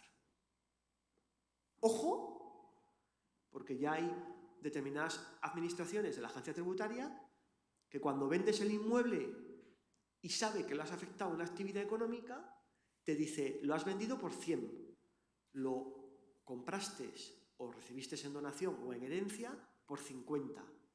El beneficio no es 50, el beneficio es 65, por ejemplo, porque como estaba afectado a una actividad económica y te has deducido en amortización en los últimos 10 años 15, a razón de 1, ahora tu valor de adquisición es menor. Y te lo saco. Esto lo está haciendo. Afortunadamente yo en La Rioja, bueno, como he dicho que está dando, no puedo decir nada, no lo he visto, pero en Castilla y León lo he visto, en Valladolid en concreto. Bueno, vamos a ir a un poco de velocidad de vértigo porque quiero ser bueno y acabar en 20 minutos, un poquito más. Entonces vamos a ver algo que a mí me parece tremendo que es este régimen y esta problemática de las entidades parcialmente exentas. Lo que vamos a ver de impuestos sobre sociedades sería de aplicación a asociaciones, básicamente, ahora vamos a ver exactamente a quién, pero lo que vamos a ver del IVA, que no se alarmen aquellos que solamente veáis sociedades limitadas, porque también es de aplicación para todos los públicos. Las limitadas, perdón, el IVA afecta por igual a todos los sujetos pasivos. Da igual que sean una forma jurídica o que sea otra. Yo creo que el IVA, la única exención que tenía, todavía queda alguna, pero la única cosa curiosa que tenía era a entidades religiosas, iglesia, pero eso hace tiempo que, hace pues a lo mejor 20 años que ya paso mejor vida, con lo cual el IVA afecta a todos por igual y para aquellos que tengáis sociedades limitadas también os va a afectar lo que os voy a contar. Entidades parcialmente exentas.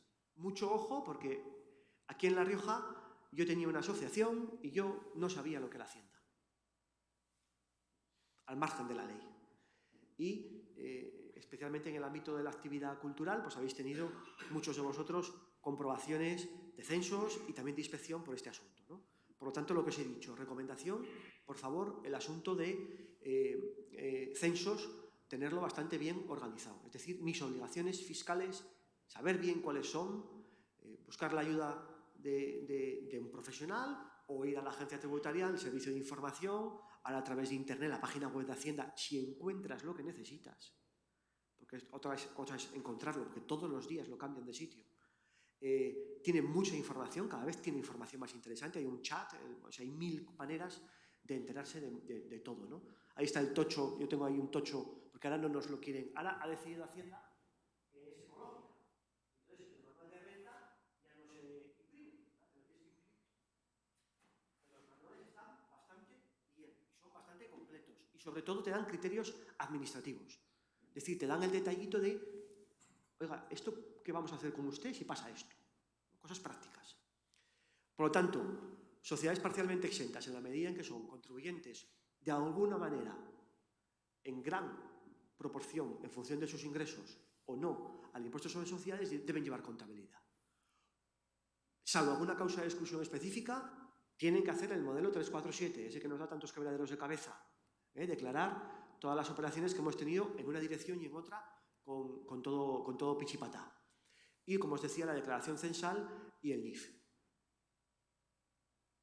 Y pues, hay una casilla 624 del 036 para decir, oiga, agencia tributaria, que yo soy sociedad, perdón, otra vez, que yo soy entidad parcialmente exenta. Impuestos sobre sociedades. Las entidades parcialmente exentas realizan actividades económicas de carácter social o de interés general en las que, por lo general, está ausente el desarrollo de actividades económicas, sin perjuicio de que, en caso de realizar estas actividades económicas, la renta obtenida por estas entidades esté sujeta y no exenta al impuesto sobre sociedades, aun cuando los beneficiarios sean los propios miembros de las entidades o terceros. La comunidad de vecinos está aquí metida. Están obligados a declarar la totalidad de la renta, se declara el 100%, tanto las exentas como las no exentas. Y después en el impuesto haces los ajustes pertinentes. Oiga, mire, esto no tributa, pues hago ajuste positivo o negativo. Resto o sumo, para hallar al final la base imponible con la cual o por la cual tributar. Es un régimen de aplicación obligatoria y por lo tanto no se puede renunciar al mismo. Ahora bien, ¿cuáles son las entidades que se pueden someter a este régimen del 109 y siguientes de la ley de sociedades, de la ley del impuesto sobre sociedades? Tracatrá, todas estas. Asociaciones y fundaciones sin fines lucrativos no acogidos a la 49/2002, es decir, cualquier asociación que no se pueda someter al régimen especial. Hay fundaciones que tampoco se pueden someter al régimen especial de la 49/2002 porque tienen una actividad económica, ojo, hay que mirar siempre la letra pequeña para distinguir y tiene su miga. Uniones, federaciones y confederaciones deportivas, colegios profesionales, en la medida en que somos corporaciones de derecho público, asociaciones empresariales, el Consejo Regulador, por ejemplo, es una corporación de derecho público, el Consejo Regulador, digo, de Rioja, por poner un ejemplo próximo, cámaras de comercio, sindicatos, mutuas, entidades de derecho público, comunidades de aguas, comunidades de regantes, fondos de promoción de empleo, cofradías de pescadores, juntas de compensación, agrupaciones de interés urbanístico, consorcios para la prestación de servicios públicos. Es que tiene su miga, por eso he puesto el detalle. Rentas exentas, las que procedan de actividades que constituyen el objeto social de la entidad. Comprenden aquellas rentas que no tributan, los ingresos por las cuotas periódicas de los asociados, los procedentes de subvenciones o ayudas que financien el objeto social, siempre que el objeto social no sea una actividad económica, y las donaciones y donativos obtenidos para financiar su objeto social. Ahora bien, las derivadas de adquisiciones y de transmisiones a título lucrativo, siempre que unas y otras se obtengan o realicen en cumplimiento de su objeto o finalidad específica, es decir, aquello que sea propio de esa entidad parcialmente exenta. Y también están exentas las que se pongan de manifiesto en la transmisión onerosa de bienes afectos a la realización del objeto social cuando el total producto obtenido se destine a nuevas inversiones relacionadas con dicho objeto o finalidad específica. Traducido a Román Paladino, una asociación que vende su sede social, su inmueble. Bueno, pues en la medida en que con el dinero objeto de, en un plazo determinado de 3 años, establece la normativa, o de 7, determinando las circunstancias, reinvierta en otro inmueble que utilice para lo mismo, que es para el desarrollo de su objeto social, exento, esa plusvalía no tributa. Artículo 110 de la Ley de Impuestos sobre Sociedades, 27/2014, ahí tenemos las rentas exentas. Rentas exentas las que proceden de la realización de actividades que constituyan su objeto o finalidad específica, siempre que no tengan la consideración de actividades económicas. Es muy gracioso porque es que la ley ha modificado lo que ya la doctrina decía por sentido común. Pero bueno, que esté en la ley, pues está muy bien, que hayan especificado el asunto de siempre que no tengan, porque eso antes no estaba. Y vía jurisprudencia, bueno, pues han tenido la amabilidad los chicos de la agencia tributaria de introducirlo. Concepto de actividad económica, otra cosa que nos podíamos tirar media vida hablando sobre ello, pero ahí tenéis una definición corta, que es la del artículo 5 de la Ley de Impuestos sobre Sociedades. Se entenderá por actividad económica la ordenación por cuenta propia de los medios de producción y de recursos humanos o de uno de ambos con la finalidad de intervenir en la producción y distribución de bienes o servicios. Ahí está el asunto de la comunidad de vecinos, que se hace una degustación o no hace una degustación. Hay que ir al artículo 5 y a la finalidad de esa degustación con un precio simbólico. Sí. Sí, hay una pregunta sobre esto. Imaginemos una asociación sin ánimo de lucro, que puede ser una asociación de vecinos o similar, que tiene un convenio, por ejemplo, con el Gobierno de La Rioja, en el cual tiene una contratación de una persona. ¿Eso es una actividad económica? Entiendo que en el convenio tendrá un convenio en el que, a cambio de una cuantía, se compromete a realizar determinadas actividades y dentro de esas actividades o para el desarrollo de esas actividades se compromete a contratar a alguien. Habrá que ver qué actividades son. Si esas actividades no constituyen una actividad económica y forman parte del objeto de esa asociación, chapó. Si no se recibe una contraprestación económica, lógicamente no tiene ni que dar de alta ni hacer nada de ello. En ese sentido, No. Espera, el personal sí que lo tendrá que dar de alta a través de la Seguridad Social y demás y establecerlo. Pero dentro de su declaración debe hacer una declaración de esa actividad económica que recibe a través de un convenio. Debe tributar por impuestos sobre sociedades, como hemos dicho, si es una sociedad parcialmente exenta, como sociedad parcialmente exenta, y por lo tanto debe presentar impuesto. Hay unas exclusiones, yo creo que ni las hemos puesto, que en función de los ingresos, pues puede ser que no tenga obligación de presentar impuesto. Mi consejo, seguramente porque barro para casa y quiero un negocio, es que se presente el impuesto sobre sociedades. Que se presente el impuesto sobre sociedades. Si es sociedad parcialmente exenta, porque las causas de no presentación es que son tan de perogrullo que estar todos los años pensando en si estoy obligado o no estoy obligado, al final no tributando nada, porque al final no vas a tributar nada, pues calcula el impuesto, preséntalo y te quedas tan ancho. O sea, la idea sería presentarlo, pero con los ajustes de tal manera que la tributación, como son rentas, en ese caso, no sometidas a tributación, pues será de cero. ¿Qué ha sucedido? Lo que os he dicho, que había muchas asociaciones que no tenían de alta sus obligaciones tributarias y bueno, pues Hacienda, en la medida en que le interesa o que ya no es, porque no es una cuestión de información, que tiene medios personales suficientes, pues de vez en cuando va haciendo un cribado y dice, oiga, usted, que lleva 10 años sin presentar el impuesto, yo creo que me lo presente, aunque usted no pague, Pero quiero ver que usted se retrate en que efectivamente hace la declaración y dice que esos importes que ha recibido no tributan. Bueno, lo que os decía, notas distintivas de la existencia de la actividad económica, según la doctrina, ha considerado las siguientes: utilización de trabajo y de capital o actuación por cuenta propia.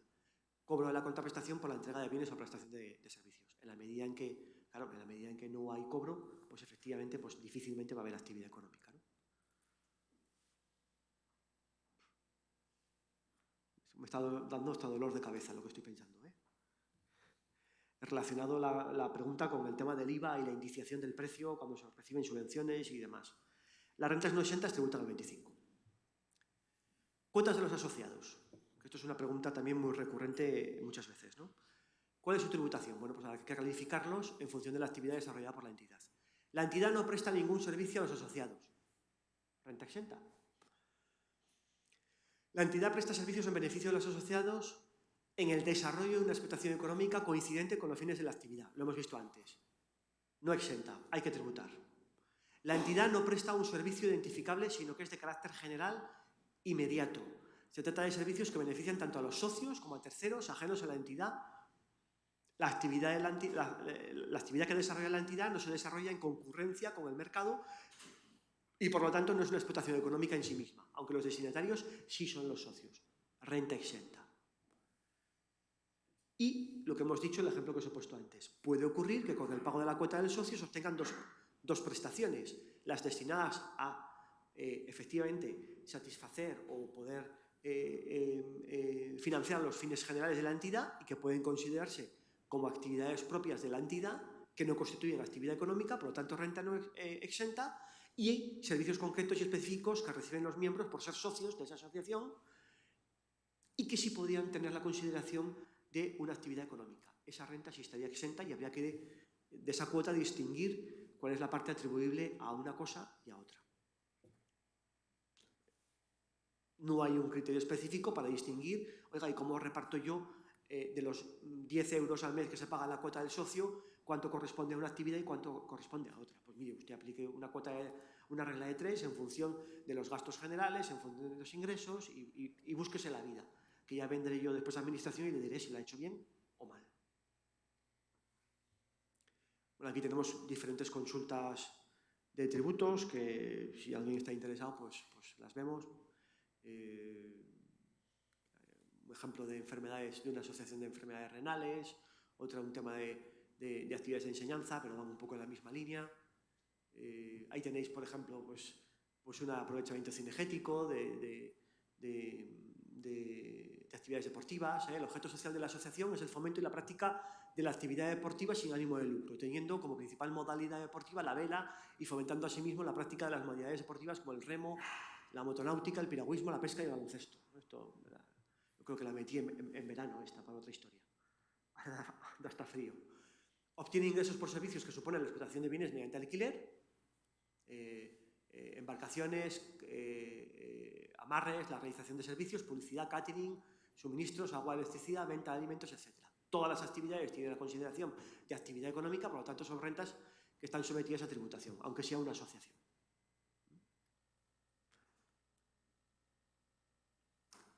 Asociación que lleva a cabo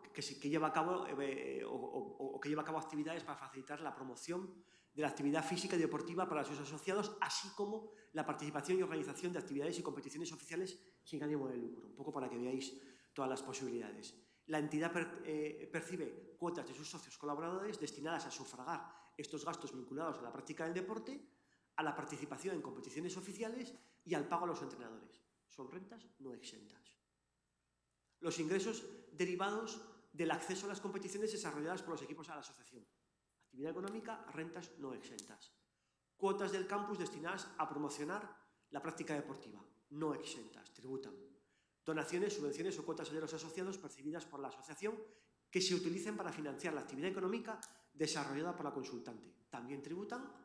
Y las cuotas de los socios que no reciben servicios ni contraprestación alguna por tal aportación sí se pueden considerar exentas porque sirven para exclusivamente satisfacer los gastos generales de esa asociación con el ánimo no lucrativo.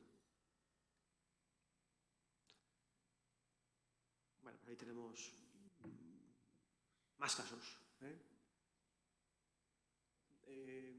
Se considera que una federación gremial, ¿sabéis? Cuando parece gremial es que es catalana, que organiza cursos formativos, realiza una explotación económica con independencia de que se financie con subvenciones públicas por la propia federación o mediante la contraprestación de los alumnos socios o terceros. Os pongo el ejemplo nuestro, Colegio de Economistas, que efectúa cursos de formación, tributan.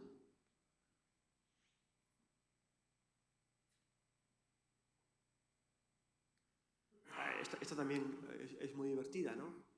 Y es muy antigua, la 2010, y eso ha llevado a mucho tortazo limpio, porque lo conozco, en el ámbito de los tribunales, y es colegios profesionales, típico colegio profesional de arquitectos, por ejemplo, que resulta que cobra por los visados. Por la actividad de visado tributa, porque se considera actividad económica, porque hay una contraprestación, que es el visado de un proyecto. Insisto que resumiendo, matices se podrían hacer todos. Y este es el ejemplo paradigmático, ¿no? Una asociación sin ánimo de lucro que resulta que se dedica a fomentar la educación financiera para jubilados, pagando los asociados una cuota anual de 40 euros. Y resulta que la asociación también imparte un curso anual de cómo invertir los ahorros y los socios no pagan nada y aquellos que no son socios pagan 10 euros. El asociado que ha pagado los 40, fantástico, puede ir a ese curso sin pagar, valorado en 10 euros porque aquel que no es socio tiene que pagar 10 euros por hacerlo, pero la asociación en su impuesto sobre sociedades declarará exenta la parte de 30 euros, que es 40 menos 10, la parte de 30 euros que corresponde a los gastos generales para desarrollar las actividades propias de la asociación, y por 10 euros, que es el coste del curso, sí deberá tributar.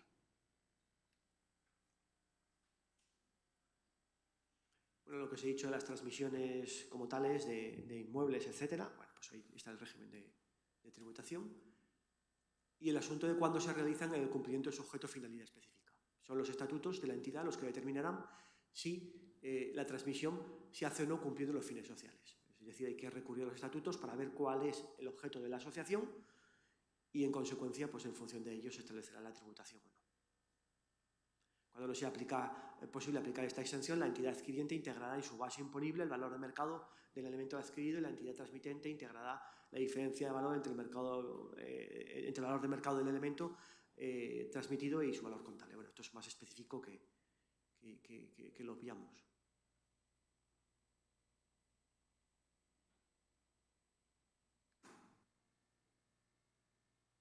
Es el ejemplo de la transmisión de un inmueble, lo que os he dicho antes, por parte de una asociación de padres.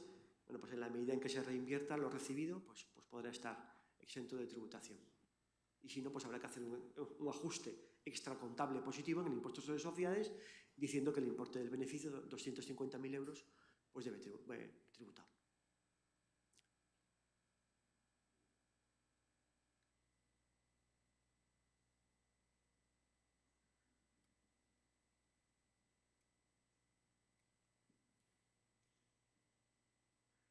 Una asociación benéfica va a transmitir el local donde se vienen realizando las actividades de la asociación.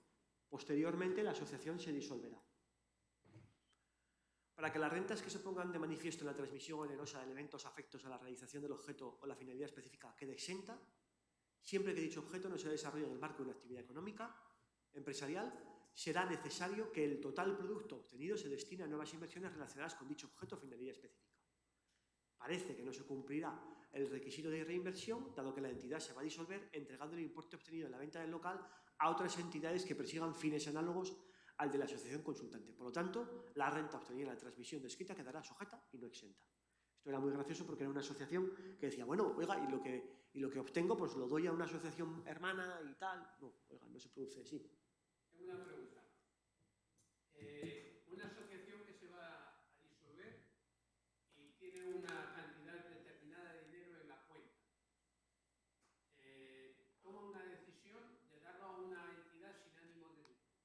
Por lo que veo ahí, tiene que declarar ese dinero porque aparece como no exenta. No, ahí se refiere a que esa entidad transmite un inmueble, por ejemplo, y genera un beneficio, esa transmisión. Esa transmisión no tributará siempre que el dinero resultante se obtenga en la reinversión, pero como se va a disolver, no se reinvierte y aunque se lo dé a otra asociación, debe tributar.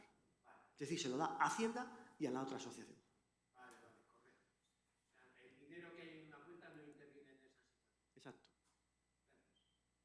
Esto es muy interesante porque esto genera que haya asociaciones, por ejemplo, o entidades de otro carácter que en un momento dado compran un inmueble y dicen, ¿y si nos disolvemos como asociación?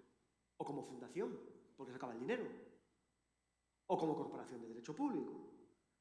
¿Qué pasa con el inmueble que tanto esfuerzo, porque parece que la asociación es tuya, ¿no? No es tuya. ¿Qué pasa con él? Pues acabaría en otra entidad benéfica o en la administración, porque es una asociación. Entonces lo que hacen es constituir otro vehículo, que puede ser una sociedad, hay que ver los socios quiénes son, ahí hay que tener cuidado. Claro, se me ocurre un caso en este momento, una asociación o una sociedad gastronómica que tiene un inmueble, se disuelve, vende el inmueble y el reparto lo hace entre los socios. Asociación no tiene socios, no debería repartirlo, la asociación no puede repartirlo. Claro, pero el caso está establecido así en los estatutos, no se lo dan a una entidad. ¿Está establecido así? Claro, es que recuperan la inversión que hicieron en ese momento. Entonces, ¿es una asociación como tal? Puede ser una comunidad de bienes, de las que hemos visto, que a veces las sociedades gastronómicas se constituyen como comunidades de bienes, entonces sí se devolvería y tendría una devolución y se generaría una ganancia de patrimonio en sede de la renta de los socios. Sociedades gastronómicas tienden a esto. Deberían de declarar quiero decir que no es una actividad exenta. Los socios tenían una ganancia de patrimonio. Sí. Sí. Y siempre, claro, hay que estar siempre a lo que os he dicho en este ámbito. O por lo menos yo creo que es la clave para no perderse, porque si no te puedes volver loco. Aplicar el sentido común. Vale, sí, muy bien, una sociedad gastronómica, pero... Y vale, muy bien, jurídicamente cómo está constituida. Pero ¿esto qué es en realidad? O sea, detrás, ¿qué es esto? Porque en función de lo que haya de verdad, de la realidad, vendrá la calificación por parte de la administración. Otra cosa es que jurídicamente y la calificación no coincidan y entonces tienes un problema porque no hay una concordancia y habrá que intentarlo solucionar.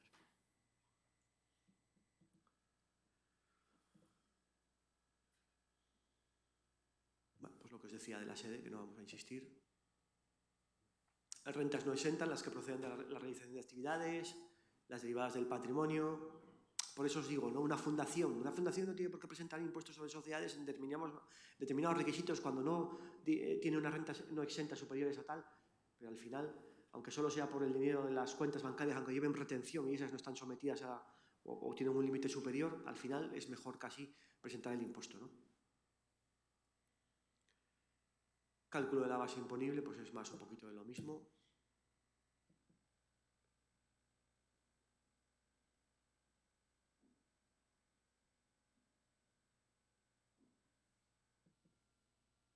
Hay una liquidación, un ejemplo de liquidación del impuesto, pero yo creo que tampoco nos da tiempo por ver un poquito de IVA y daros una pincelada final de una historia. Operaciones vinculadas, pues siempre, ya sabéis que hay un artículo 18 en la ley del impuesto, por eso decía que cuando establecemos este tipo de asociaciones, una SL al lado, un tal, y hay operaciones entre ellas, pues que sepamos que son de aplicación las normas del impuesto sobre sociedades, sobre operaciones vinculadas y por lo tanto te pueden calificar a valor de mercado esas operaciones. Y que hay unas obligaciones que son el modelo 232, las obligaciones de documentación, etcétera, ¿no? Que, bueno, pues que dan muchos problemas, pueden dar muchos problemas. Lo que decía, obligaciones de presentar declaración, artículo 124 de la Ley de Sociedades. Hay obligación, o mejor dicho, no habrá obligación cuando los ingresos no superen los 75.000 euros anuales, cuando los ingresos correspondientes a rentas no exentas no superen los 2.000 euros o cuando todas las rentas no exentas que obtengan estén sometidas a retención, lo que decía antes. Este es el criterio para saber si hay obligación de declarar impuestos sobre sociedades. El problema es que esto lo miras un año, dices no tengo obligación y ya nunca más lo miras y no te acuerdas de tener que mirarlo cada año. Por eso decía yo antes que casi mejor molestarte en presentar el impuesto todos los años, una vez al año, no hace daño, y así le das un vistazo a los ingresos que tienes, porque la vida da vueltas y cambian las situaciones de nuestras asociaciones mucho de un año para otro, o por lo menos de un año para 2 o 3 más adelante. Una nota muy rápida para ir terminando del IVA. En el IVA tenemos cambio total y radical de impuesto. Tenemos operaciones no sujetas, operaciones sujetas y exentas, y operaciones sujetas y que tributan. Operación no sujeta, entidades sin ánimo de lucro que recibe únicamente donaciones o subvenciones que destina íntegramente a financiar su objeto social y no entrega nada a cambio a los aportantes de dichos ingresos, o una asociación que financia su objeto social solo con las cuotas de sus socios prestando sus servicios con carácter gratuito. En este caso, la entidad realiza actividades no sujetas y actúa como consumidor final, es decir, como si fuera un particular, que trae como consecuencia que no podrá deducir las cuotas que soporta por las adquisiciones de bienes y servicios que realice. Es el caso de una fundación o una asociación sin ánimo de lucro, sin naturaleza mercantil, que solo realiza operaciones a título gratuito, cuando en este caso está al margen del tributo. En el supuesto de que una entidad realizara operaciones gratuitas y otras no, la totalidad de sus operaciones estarían sujetas al impuesto sin perjuicio de la posibilidad de aplicar algunas de las exenciones recogidas en la norma. Y después pues el asunto del autoconsumo, que no vamos a entrar porque si no nos volvemos locos. Tengo una pregunta. Una fundación que, por ejemplo, realiza informes y que recibe un dinero a cambio de ese informe. ¿Cómo se considera eso dentro del aspecto de la ley? Pues habría que ver la calificación económica. ¿Es una fundación sin ánimo de lucro? Da igual. Hemos dicho que con independencia del ánimo de lucro o del vehículo de inversión, el sometimiento al IVA es por el tipo de operación que realiza. Por lo tanto, si hay una contraprestación, hay devengo de IVA. Habrá que ver si es de aplicación alguna de las exenciones, en principio no, y si es el caso, ingresar. Sí.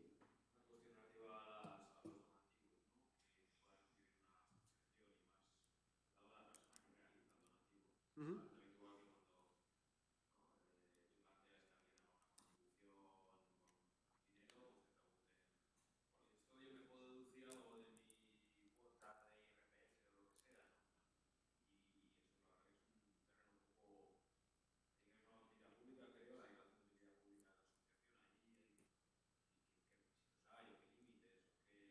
Ahora vamos a ver un segundito y te hago un apunte entonces, si te parece. Porque es que si nos salimos del IVA, que ya... El IVA, que no lo puedo evitar. El IVA es, decirlo, el IVA es como la Santísima Trinidad. Decían que Santo Tomás de Aquino, a uno de sus más brillantes discípulos, le explicó la Santísima Trinidad y le dijo, ¿lo entiendes? Y le contestó, sí. Y Santo Tomás de Aquino le contestó, eso es que no lo has entendido. Por eso, por entender. Pues el IVA es igual. Los que nos dedicamos al IVA, bueno, pues es de locos, ¿no? Importante, por ir muy rápido. Si es una operación sujeta, vamos a ver si está exenta. Porque a lo mejor libramos el IVA porque hacemos alguna de esas actividades que están exentas de tributación. Porque entiende la ley del IVA que por sus características, gestión cultural, ONG, asociación, etcétera, no deben ser objeto de tributación, ¿no? O, por ejemplo, muy típico, pues actividades formativas, ¿no? En la medida en que se cumplen determinados requisitos, 21.8, por ejemplo, no me acuerdo qué número es, pero está en el artículo 21, pues puede estar exento de tributación. Bueno, pues ahí tenéis alguna consulta concreta y lo que os decía.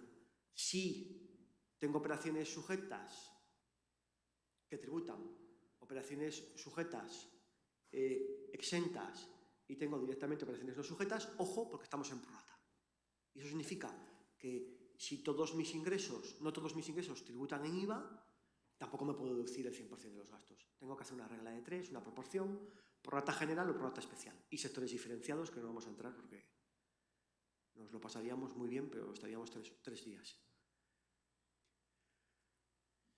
Una consulta del TEAC del 2018, bueno, pues un poquito un tema muy especial. Y aquí pues un ejemplo de prorrata que no nos da tiempo, con lo cual pues casi no paramos, y si queréis en el café pues comentamos alguna cosa más, el que quiera. A tener en cuenta, bueno, pues diferentes tipos de ingresos, cursos y conferencias, típico ejemplo. Un curso o conferencia, pues son rentas no exentas en el impuesto sobre sociedades, porque mi actividad como fundación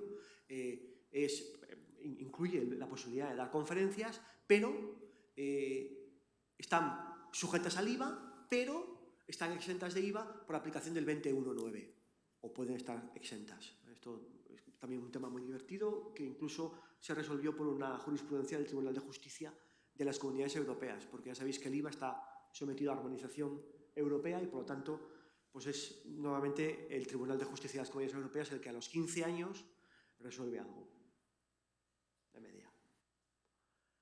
Bueno, ingresos de publicidad, pues el típico, ¿no? Pues rentas no exentas, pues porque es publicidad en el impuesto sobre sociedades y sometidas plenamente al IVA, al tipo del 21.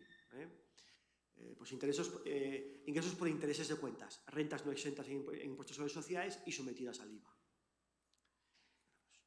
Pues es que pues lo mismo, podríamos estar toda la mañana, ¿no? Pero bueno, una idea. Y bueno, muy importante el cobro de las cuotas, rentas exentas en el impuesto sobre sociedades, salvo por la parte que corresponda a la contraprestación de entregas de bienes o prestaciones de servicios que procedan de una actividad económica. Dichas cuotas estarán exentas en el IVA en virtud del artículo 21.12 del IVA. Ya habéis visto que no os he puesto a lo largo de toda la transparencia o las jornadas muchos artículos del IVA, pero aquí he querido poner los concretos porque creo que es importante. Y damos la bienvenida a Martina, lo cual me recuerda que tengo que ir acabando.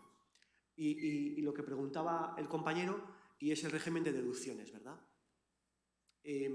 Los socios que satisfacen las cuotas a las entidades parcialmente exentas, en principio, no gozan de ningún tipo de incentivo fiscal. Asociación pura y dura, no. Ahora bien, las cantidades pueden encuadrarse en un concepto que es el de donativo de aquellos donantes que podrían aplicar la deducción de IRPF del 10% con el límite del 10% de la base liquidable siempre que se trate de cantidades donadas a las asociaciones declaradas de utilidad pública no acogidas a la 49/2002. Es decir, si eres una de las asociaciones declaradas de utilidad pública, que pongo ahí, caso de laboratorio, declaradas como tales, sí que las donaciones que percibes dan derecho de hecho al 10%. Si te sometes a la 49/2002, es decir, fundaciones o asociaciones de utilidad pública, en ese caso sería de aplicación la del 30%. No todas las fundaciones dan derecho a las deducciones del 30%, se deben cumplir los requisitos, creo que es el artículo 4 de la 49/2002, que es fundación más cumplimiento de requisitos. Ya sabéis, hasta 150 euros. Bueno, esto ya sabéis que cuando llegó la crisis del 2008, el gobierno dijo, se acabó el dinero para las fundaciones a través de subvenciones, que la gente se lo pague de su bolsillo. Un segundito. Y entonces lo que dijo es, vamos a subir las deducciones para que hasta 150 euros sea prácticamente gratuito darle dinero a una fundación. 80% de deducción. Resto, si dono más de 150 euros, 35%, pues estoy ahí 3 años, yo creo que son 2 años, me he equivocado, lo que supere, siempre que mantenga lo que he aportado los 2 años anteriores en el año siguiente o siguientes, en vez de 35 me premian con el 40%.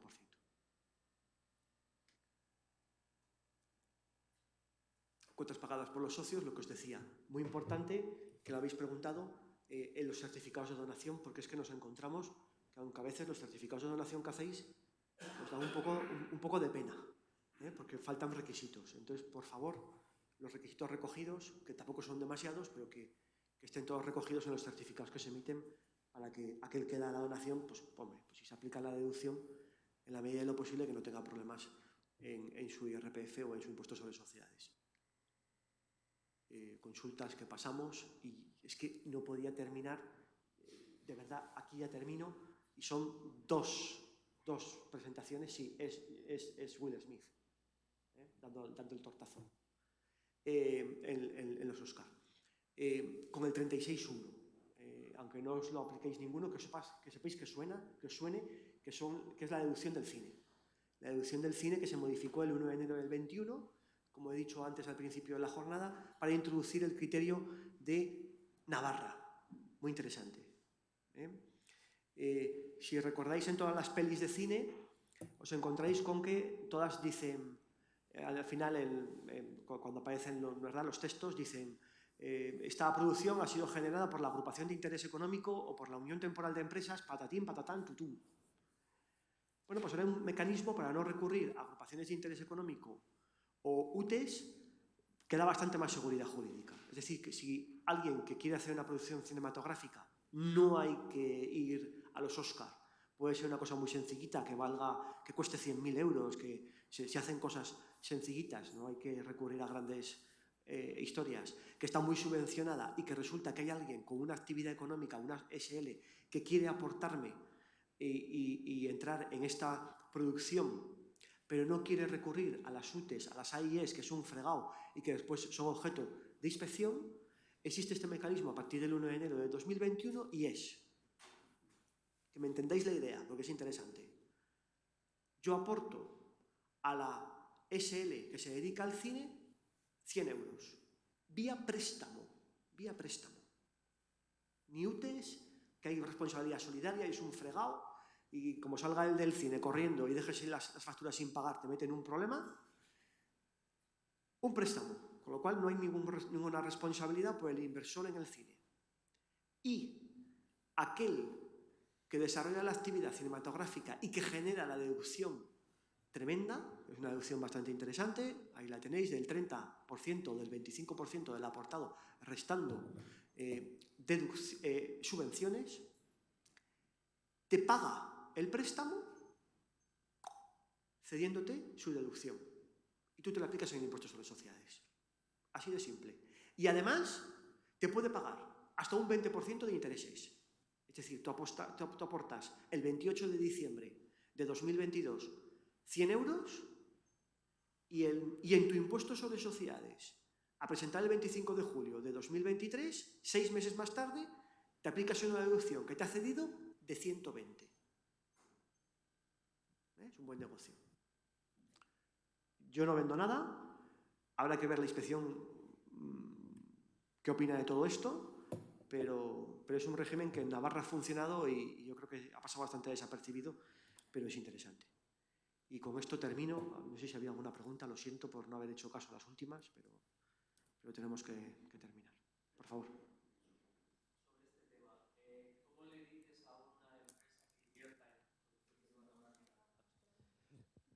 ¿Cómo le dices a una empresa que invierta en tu producción cinematográfica?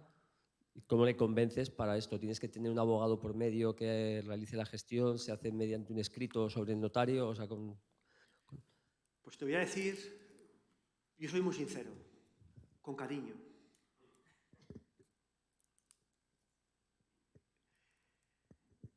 Cuesta mucho que la gente entre, cuesta mucho, porque de primeras dices, pero yo de verdad creo que el régimen aplicable, este es el segundo año, da bastantes garantías de aplicación. Por lo tanto, pues evidentemente sí que es bueno pues que no vayas tú solo, que vayas con alguien especializado en el sector. Normalmente lo que se hace es firmar un contrato donde se aclaran cómo se hacen las aportaciones, hay unos requisitos, pues el tema de propiedad intelectual, hay que depositar una copia de la producción en Madrid, hay unos requisitos que marca la ley, hay que mandar copia del contrato y del cumplimiento de todos los requisitos a la agencia tributaria a través de un modelo de declaración y quiero decir que no tiene complejidad, no tiene excesiva complejidad montarlo. ¿Qué es bueno hacer, en mi opinión? Es bueno para evitar, en la medida de lo posible, discusiones con la agencia tributaria, porque claro, la deducción la genera el productor. Y por lo tanto el productor es el que puede ser objeto de inspección por parte de la Hacienda a los efectos de determinar qué ha metido en esa deducción. Claro, si has metido el viaje a Bahamas y pues era, yo qué sé, pues una producción sobre San Millán de la Cogolla, pues en principio en las Bahamas poco tienes que hacer, ¿no? Eso no puede ser objeto de base imponible a efectos de la deducción. Entonces, ¿qué es bueno? Pues que a esa empresa le digas, creo, que vas a hacer una pequeña auditoría de tu contabilidad para que esa deducción vaya a aquello que tenga garantías de que es merecedor de la aplicación de la deducción. Yo creo que eso sería lo más interesante. Pues bueno, si os parece, dejamos aquí. Tenemos 20 minutitos para un café. Empezamos a 25. Gracias.